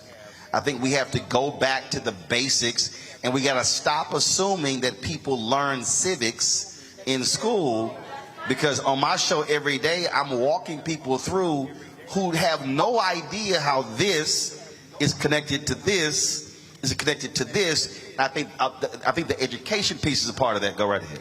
I think the conversation, like you said, it can't be that they don't vote or that they're not energized to vote, because if you pay attention to the political landscape, it's changing because people from my age demographic are actually going out to vote. So it's not that we're not excited. I think the conversation has to go from why aren't you voting to what aren't we hearing? Because a lot of times we vote and our issues don't matter. When you say that we haven't experienced dogs being sicked on us or things like that, we haven't experienced physical violence on that level at all. But what we have experienced was the abortion ban in Georgia. That affected people like us, especially young black women who look like me. So gun violence, we've been affected by a lot of different things, so we don't have to get dogs to be sicked on us for us to understand that there's a problem in Georgia. We know that there's a problem in Georgia, but until we can figure out how to reach young people, because right now the education system is trash in Georgia. We are not, Georgia used to, when I was in school at least, my school used to be one of the top schools in Georgia. It has went down to one of the bottom. And that's because the education system in Georgia is lacking. We don't learn things in school. So when you fault us for not understanding what it means to vote, because we see our grandmas voting, we see our mothers voting, we see our fathers voting, our uncles and our cousins, and nothing changes for our community. So now we're not saying that we don't want to vote. What we are saying is, how can we make sure that our vote is impactful? And we have not been able to see that yet. So as we can until we can understand what our impact is, then we'll really hit the polls. But we're having those conversations. Those people that they talk about on the corner, Peanut and them on the corner, they're having these conversations. They're talking about Warnock and Herschel. They're doing these things. So it's not that people aren't talking about it. It's not that people aren't energized. It's just that we don't understand or we don't see the impact that we're trying to make. Yep. Hold tight 1 second. I'm going to go to the break. I'm going to come back to you and when we come back from the break. Folks, we're here in Sandersville, Georgia. We're going to take a break right now. Yeah, y'all get these microphones straight. And do me a favor, y'all watching on YouTube, Twitch, Black Star Network, Instagram, hit that like button, share button. A lot of y'all comment on YouTube right now, but you ain't hitting the like button. We come back. We should easily be at 1,500 likes, so do that right now. And so don't forget, download the Black Star Network app. Apple phone, Android phone, Apple TV, Android TV, Roku, Amazon Fire TV, Xbox One, Samsung Smart TV. You can also support us by joining our Bring the Funk fan club. Senior check and money orders to P.O. Box 57196, Washington, D.C. 20037-0196. Cash App, $RM Unfiltered. PayPal is R Martin Unfiltered. Venmo is RM Unfiltered. Zelle is Roland@RolandSMartin.com. Roland@RolandMartinUnfiltered.com. And you can also get a copy of my book, White Fear, How the Browning of America is Making White Folks Lose Their Minds. Available at all bookstores. Download it on Audible. And you can also order through your favorite black bookstore. We'll be right back.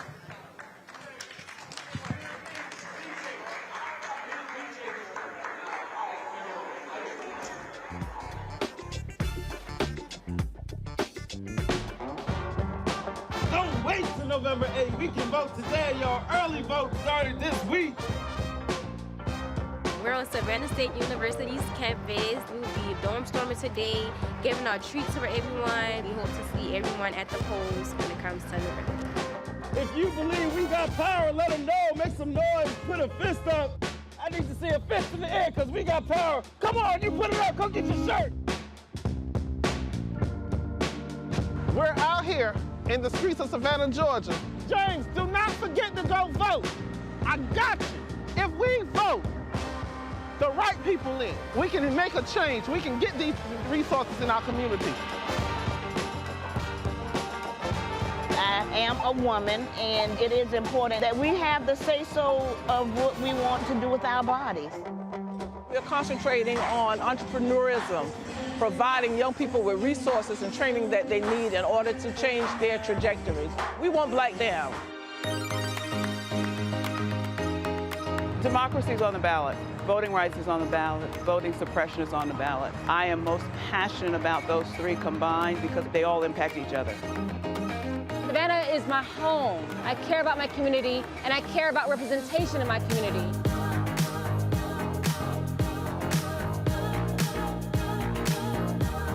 Our voices are still going to be heard no matter what kind of obstacles try to come up against us to stop us from voting. We're still going to be standing our ground. I see the effort that's being made to keep our communities from voting, so that makes me realize it's even more important, because if it wasn't important, they wouldn't be fighting to make sure we couldn't vote. This doesn't stop this year. This is a forever movement. We're going to exert our power as a people, walk in our rightful place. We're going to change our communities, fight for our communities, and build our communities.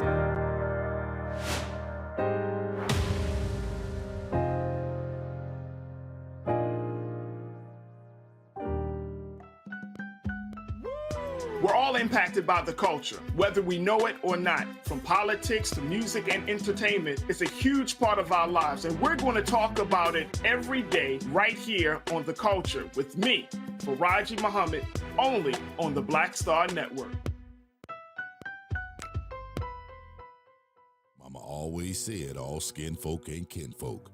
Georgia, we don't need a senator who's against reparations. Reparation teach separation. Slavery ended over 130 years ago. We don't need this. I am with many police officers. And we sure don't need this. I want to be a leader like him. Walker wants to be like Trump and will fight harder for him than he will for us. We don't need a Walker. Paid for by Black Voters Matter Action PAC, not authorized by any candidate or candidates committee. So this is Roger Bob. I got a message for Roland Ascot Martin. Buddy, you're supposed to be hooking me up with some of these mascots. I'm sorry, ascots that you claim to wear. Where's mine, buddy? Hey, yo, Peace World. What's going on? It's the Love King of R&B, Raheem Devon, and you're watching Roland Martin Unfiltered.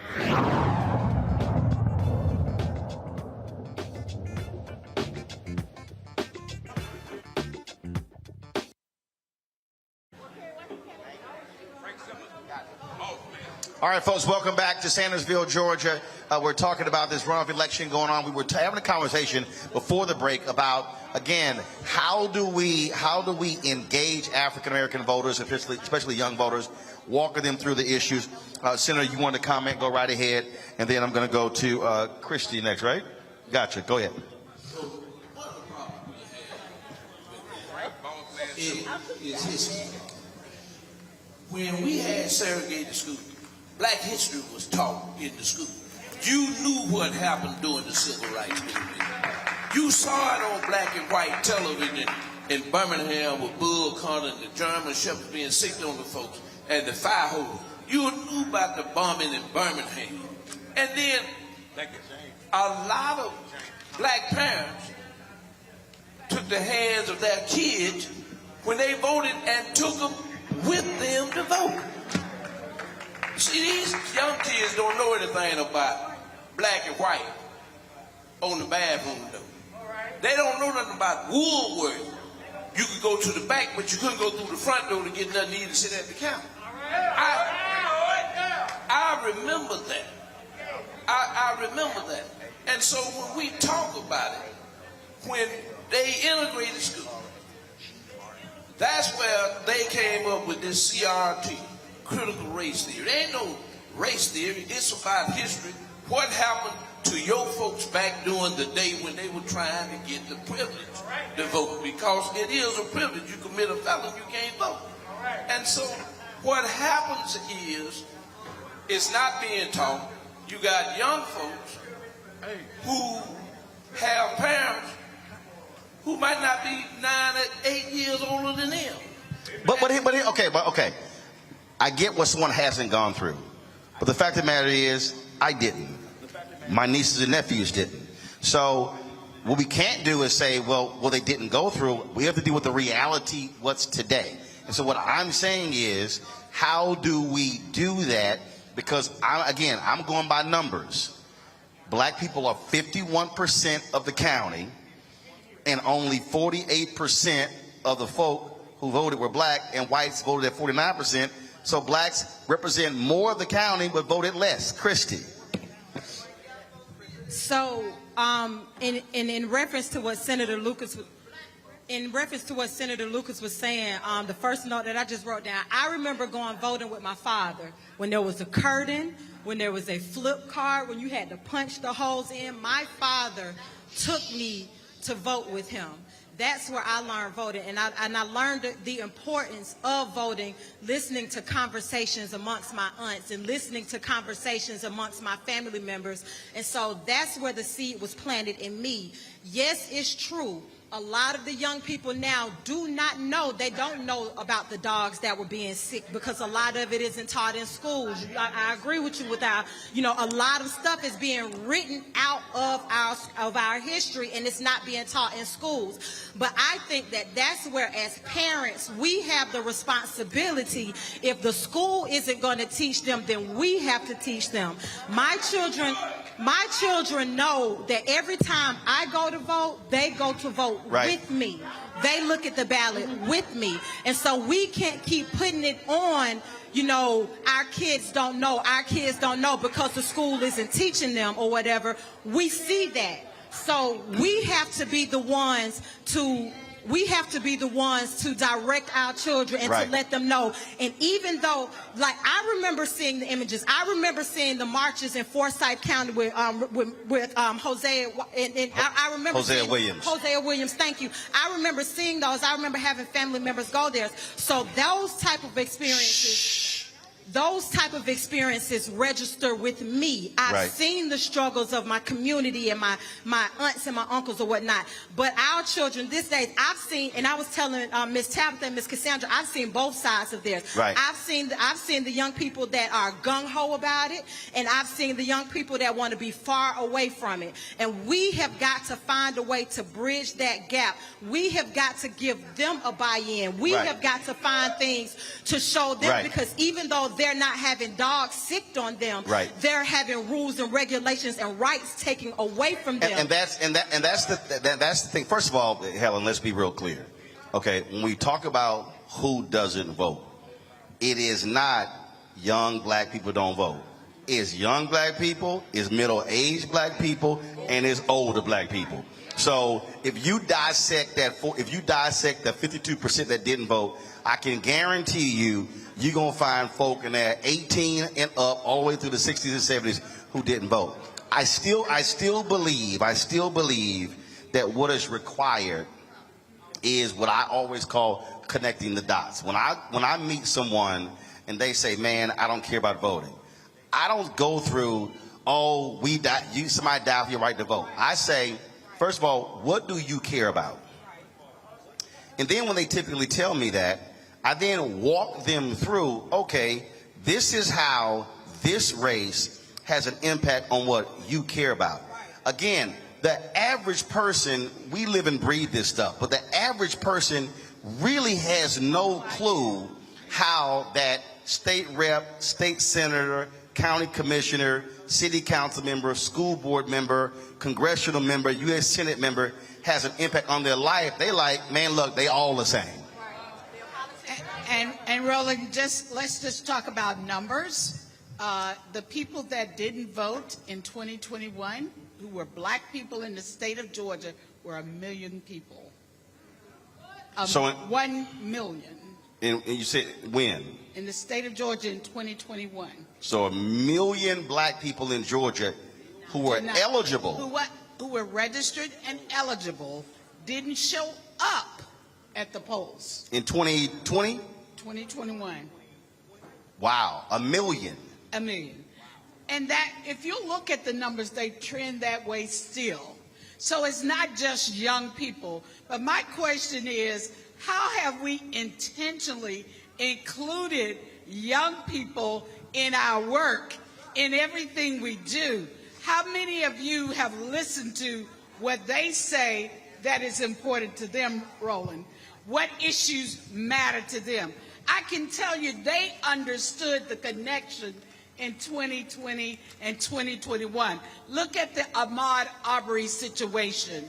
They saw that the criminal justice system doesn't work for them. But when Ahmaud Arbery was killed, the young people down in Brunswick made a difference. They got out the elected district attorney, got a new district attorney that decided to prosecute the white people that murdered him. So they understand the connection.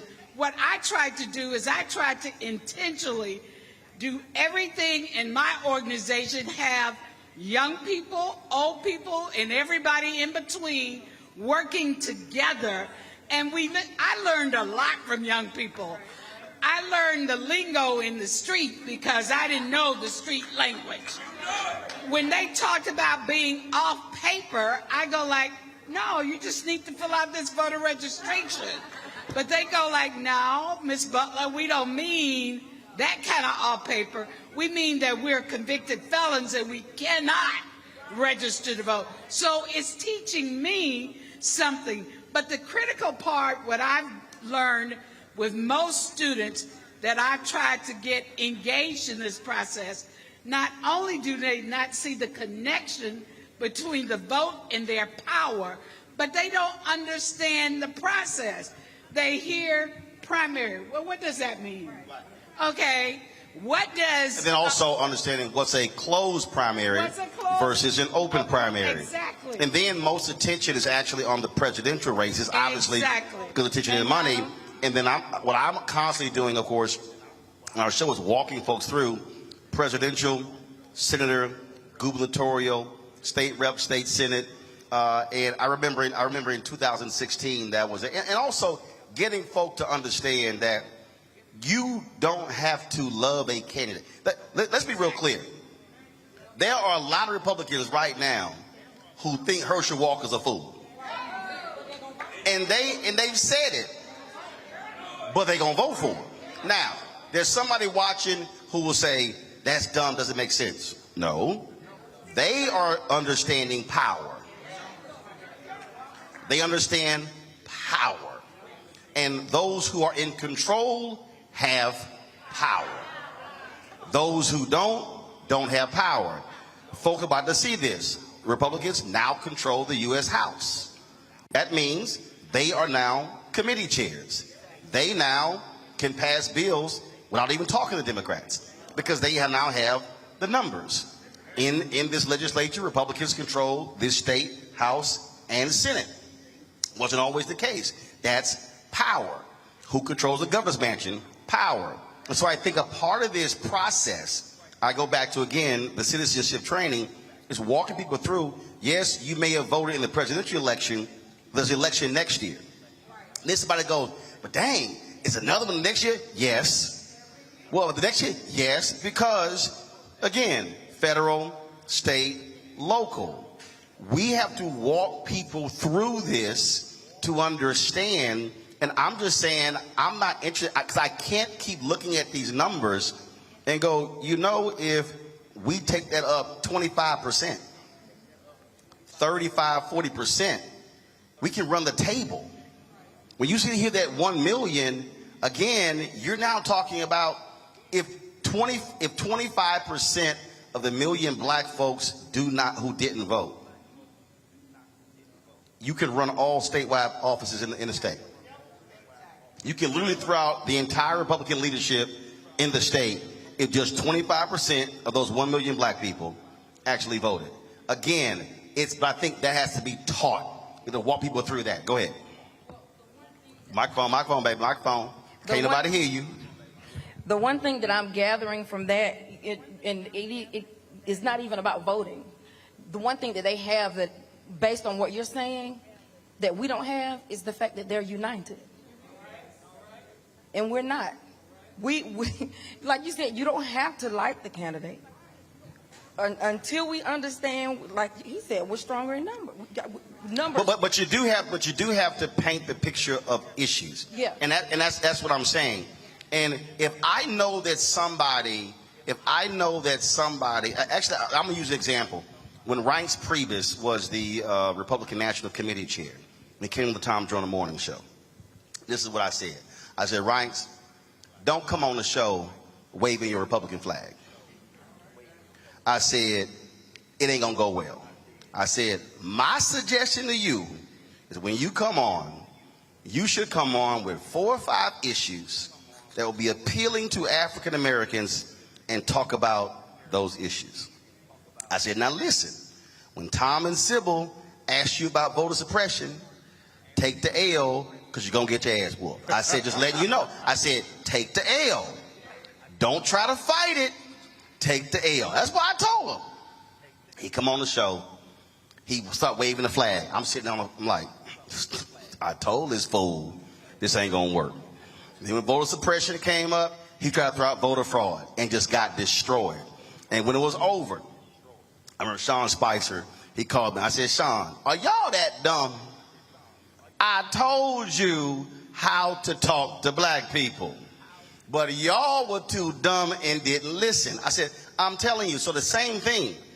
Today, you cannot go to a lot of black voters waving a Democratic flag. You must go talking about issues that they care about and then say, okay, of the candidates, how do they line up on your issue? Well, to actually highlight that, the truth of it, remember earlier we said the average voter is 65. It's not that you get so much smarter at 65 than you was when you were 64. Your life changes. You get your retirement check. You look at your money as being tied with your vote. The issue or your financial stability is now tied to your vote. Even though it always was, now it's in your face. We know, I look at it a little deeper as a cultural issue. I always say, you know, we raise our kids a little differently. The white community, they raise their kids to swim, to hunt, and to vote from birth. They get guns as gifts before they get teenagers. We teach our kids a little differently. Don't mess with them guns. The cops are going to kill you. Don't jump in that water.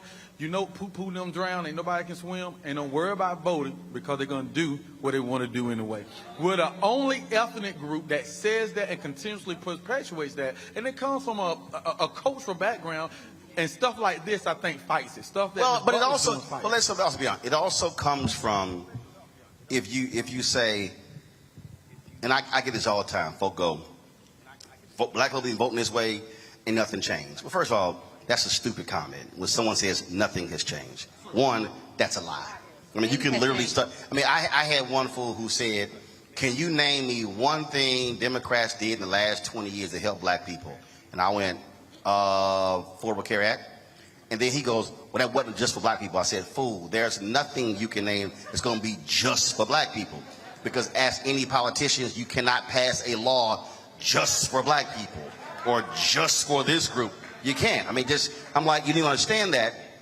But I had to explain to him how the percentage of black people who are uninsured dramatically dropped as a result of Affordable Care Act. I said, so you can't act as if nothing actually got passed. And so I get someone who says, my grandmother been broke, my grandfather been broke, mom and daddy broke, I'm broke. But then you get to still walk folks through this notion of, okay, but this is how you can change things. Again, this is where education matters. So I just think that this is good. This is going to be a huge thing for us. And I talk about in my book, White Fear. Listen, white folks are declining. Okay, by 2043, people of color will be majority in this country. But we are not maximizing our power because by sitting at home and not voting, we're not putting our people in. And when I was in, I think it was in Swainsboro, I was sitting with, was Swainsboro or Statesboro, one of them. And I was, the second one I was at. All right, I'm sitting with elected officials, and I said, which one never had a black mayor? Which one? Swainsboro. I said, what percent of black people in this city? 65%. I said, whoa, hold on. How y'all got 65% black people in this city and y'all ain't never had a black mayor? And so, same, hold up, same thing here? What, in Sandersville? Hold up, stop, hold up. Sandersville is 60, what? Sandersville is 57% black, 61% black, and y'all never had a black mayor? How in the hell? I mean, the math ain't mathing. Go ahead. Y'all gonna make me cuss. Go ahead. Go ahead. I think the issue with when it comes out to people turning out to vote, I think we have to address certain things. Voter suppression is a real thing. I don't know if people have read SB 202, but there are a lot of things in there that they changed. One of the things that SB 202 that they changed is, one, the runoff period. It went from 9 weeks to 6 weeks, 9 weeks to 4 weeks. No. Hold on. I get all that. I'm talking about right now. I'm talking about in this city. I'm getting to that. I need, because I'm still trying to understand. If you're 60+% of the city, how ain't never been a black mayor? I need somebody to actually answer that question for me, because I'm confused. I'm sorry, go ahead. Hold on, go ahead. Go ahead. So when it comes to, like I said, I think oppression does tie into that, because a lot of people, you were just talking about how felons can't vote. That's not true. Felons can vote in the state of Georgia. As long as you are off papers, like you said, and you're not paying any fees, you can vote. As long as you're in your first offense and you're doing like a first offense class or something like that, you can vote, even if it is a felony. As a felon, you can vote. But if I don't know that. That's what I'm saying. We don't know that because, one, we're not taught that, and then two, they don't explicitly come out and say that. But I guarantee you on the other side, they're talking about it. I guarantee you on the other side, they know that. So in the same way we are talking about people aren't showing up, voter oppression is real, or voter suppression is real. Counties can decide how long they want their polling locations open. For the most part, most of them do 7 a.m. to 7 p.m. But they can do 9 to 5 if they choose at any point, and they don't have to. Hold up. But right there. Hold up. Wait. See, she said something again. I don't want to run past that. You said counties decide. Your board of elections in your county decide. And who picks the board of elections? The county commissioners. Who picks the county commissioners? The voters. But we don't also understand the process, like how you said earlier. We don't understand how one is connected to the other. Right. So it's easy to suppress people when they don't know. So when we don't have the info, it's easy to suppress them and tell us you can't vote. So my question. So hold up. Woosah. So now my question is, what is the apparatus? I don't want to hear nothing before today. What is the apparatus right now that's taking this mission on to say, by the next election, we want 48 to be 60? Who is doing it? I think we're all doing it collectively across the state of collectively in the city. I think it's a collective thing, because if you want to ask what apparatus or what one person or what one organization is doing, you can't say that. No, actually you can, because follow me here. I'm not talking about the state. See, here's how I operate. I operate going from macro to micro. I always say you cannot have a strong country without strong states. Strong states need strong cities. Cities need strong neighborhoods. Neighborhoods need strong blocks, streets, houses, individual in a house. So if you're talking about building something, then there's a starting point. And so if you're talking about this city of 6,000 and a county of 25,000, what is the mobilizing entity that says, again, you said you had a list, 1,900, looking at the numbers. We know these people vote. They're in the 48%. How do we get to 60? Who is targeting them on a regular basis, non-election? Because that's what we're talking about. Go ahead. That's what I want to know. I do want to answer that question. I am a member of organizations like the SCLC and about to join the NAACP here. But we've already started having meetings where we are actively looking at different African American members of the community so that we can find African Americans to run for these positions, like mayor. Go ahead, Commissioner Simmons. So you said that y'all are actively recruiting and training people to run for office. That's what I wanted to hear. Yes. That's what I wanted to hear. Go ahead. Contact us. Any person that's interested in running for mayor, city council, county commissioner, please contact us and contact Commissioner Simmons as well, because we are actively recruiting and training members to run for all these different local offices. So Helen, here's why I keep harping on this, and because I'm trying to get people to understand, Amen. When you control the levers of power, you control the money. So what happens is we're over here going, we don't have this. And then I go, who's in control? If we're in control, okay, so this is real basic. How many city council members are there? 5. Hold up. Is 1 black female, is 1 black male? Are these single member districts? Yes. Okay. All right. So that's 2. Is 5 people, right? Now, is it 5 council members and a mayor? Okay, so 4 districts, mayor pro tem and the mayor. Who votes? Mayor doesn't vote. Mayor pro tem. How do you become mayor pro tem? Elected.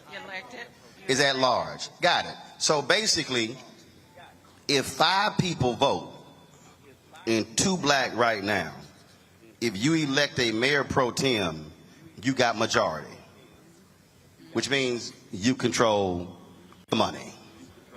That's what I'm talking about.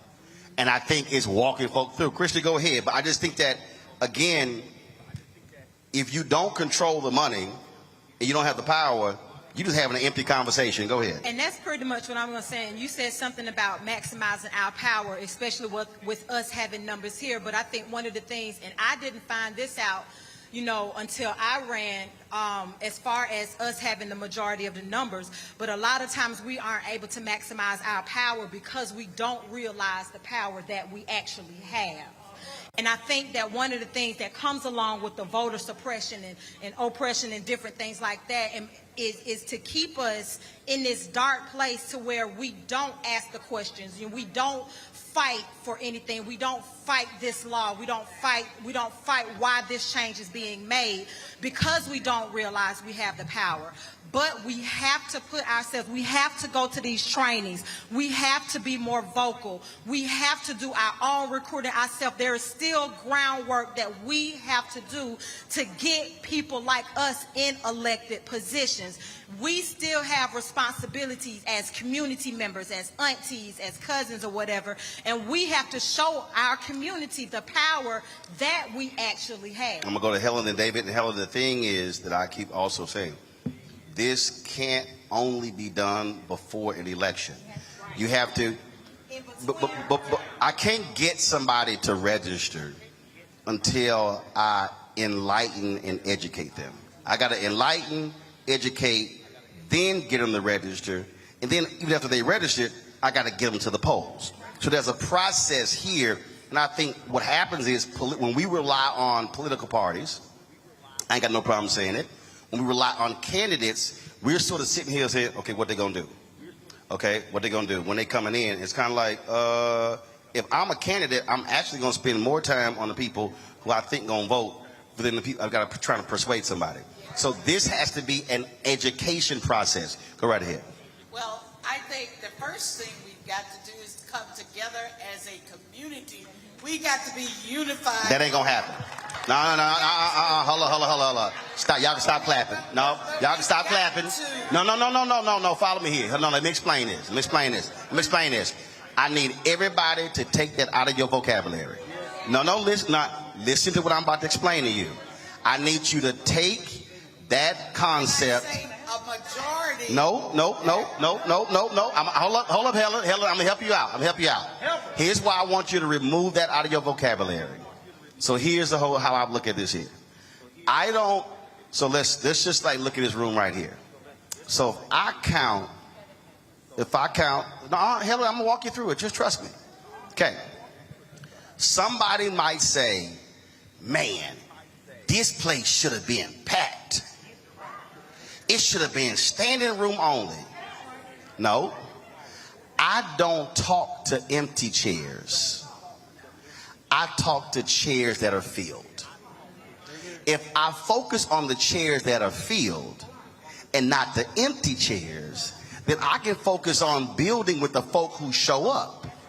Now, if I counted the people in this room, I'm gonna probably hit 80 to 100. If I have a meeting next month, all I'm gonna say is, I need each one of y'all to bring one person. Now the meeting next month is 200 people. And then I'm gonna say, now I need each one of y'all to bring one person to the next meeting.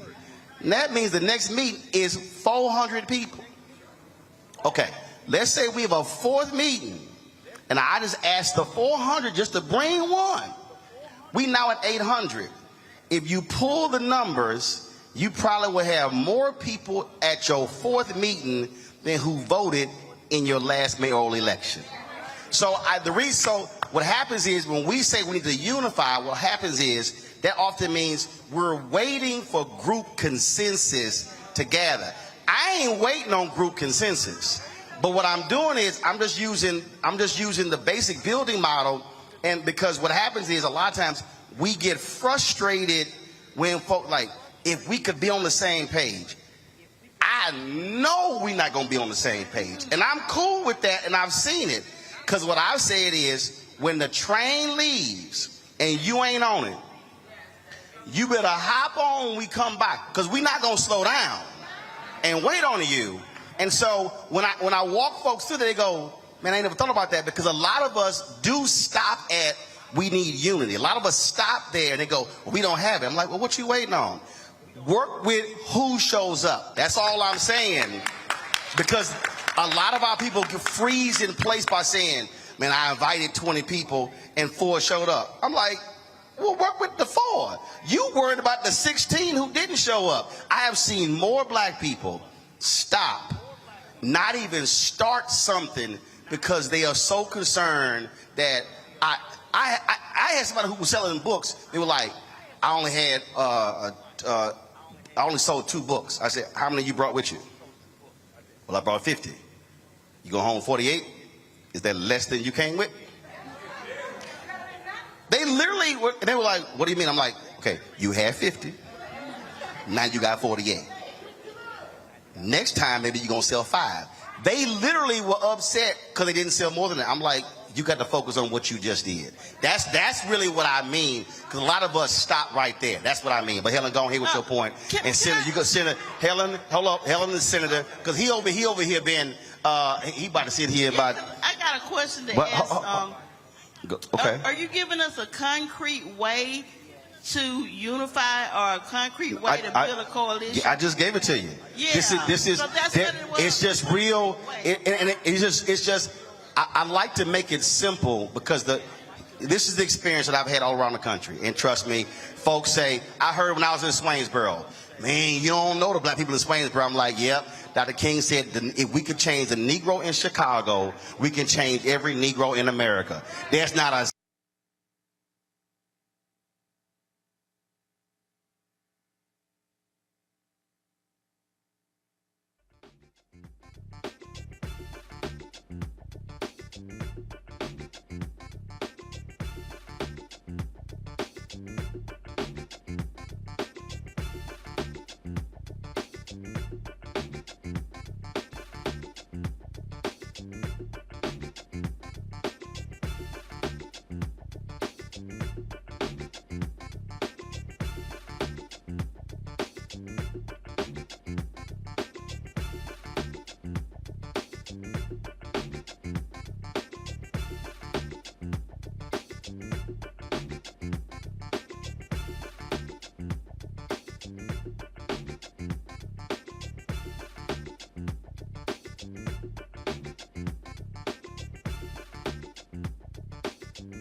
he took his campaign and turned it into an actual organization called Our Revolution.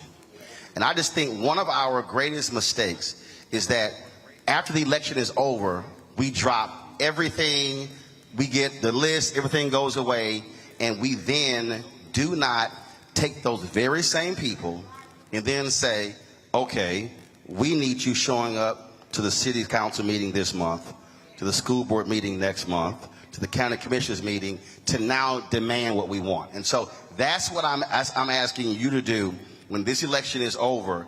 Stay mobile, stay organized and mobilized to now demand to get what we want. Because trust me, if the number of people in this room show up to the school board meeting and the city council meeting every month, they're gonna be like, I don't know what the hell going on, but I'm telling y'all, I'm telling you, no, you're wrong.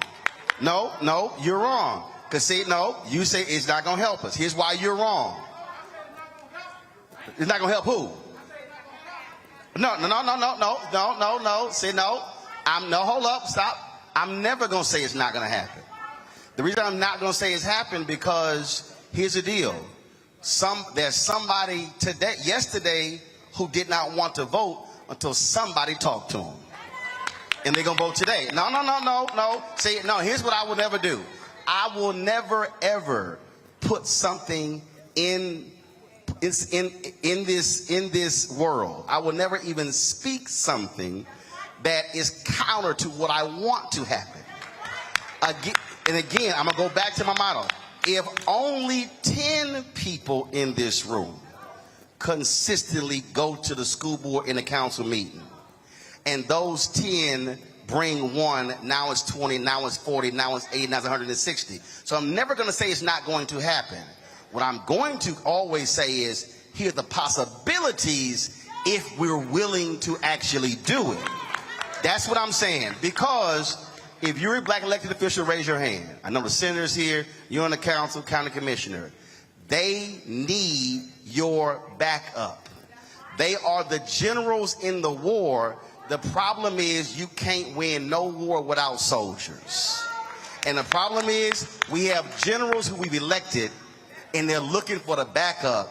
So they need you showing up at the school board meeting and the city council meeting. And trust me, there's no city council member, there's no school board member, there's no county commissioner, there's no state senator, there's no state rep, that if they see 50 or 100 folk walk through the door, their first response is, who the hell are these people? What do they want? And who they coming after?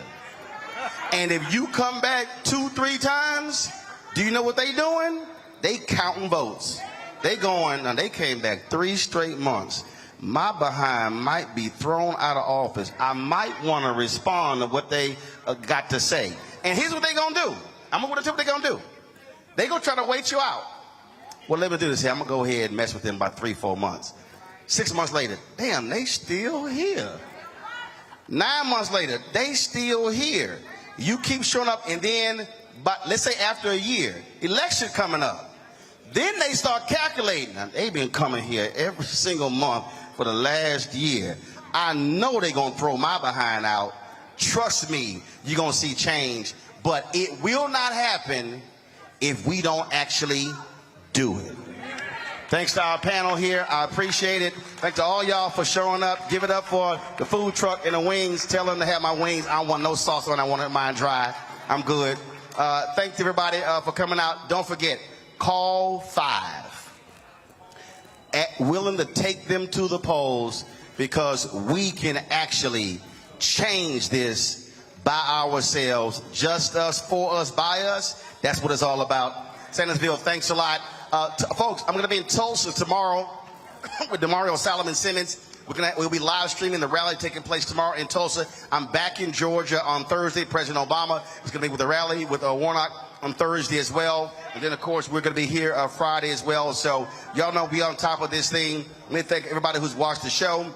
We certainly appreciate it. Don't forget, download the Black Star Network app, available on all platforms: Apple phone, Android phone, Apple TV, Android TV, Roku, Amazon Fire TV, Xbox One, Samsung Smart TV. I'll see you guys tomorrow right here. Roland Martin Unfiltered on the Black Star Network live from Tulsa, Oklahoma. Holla!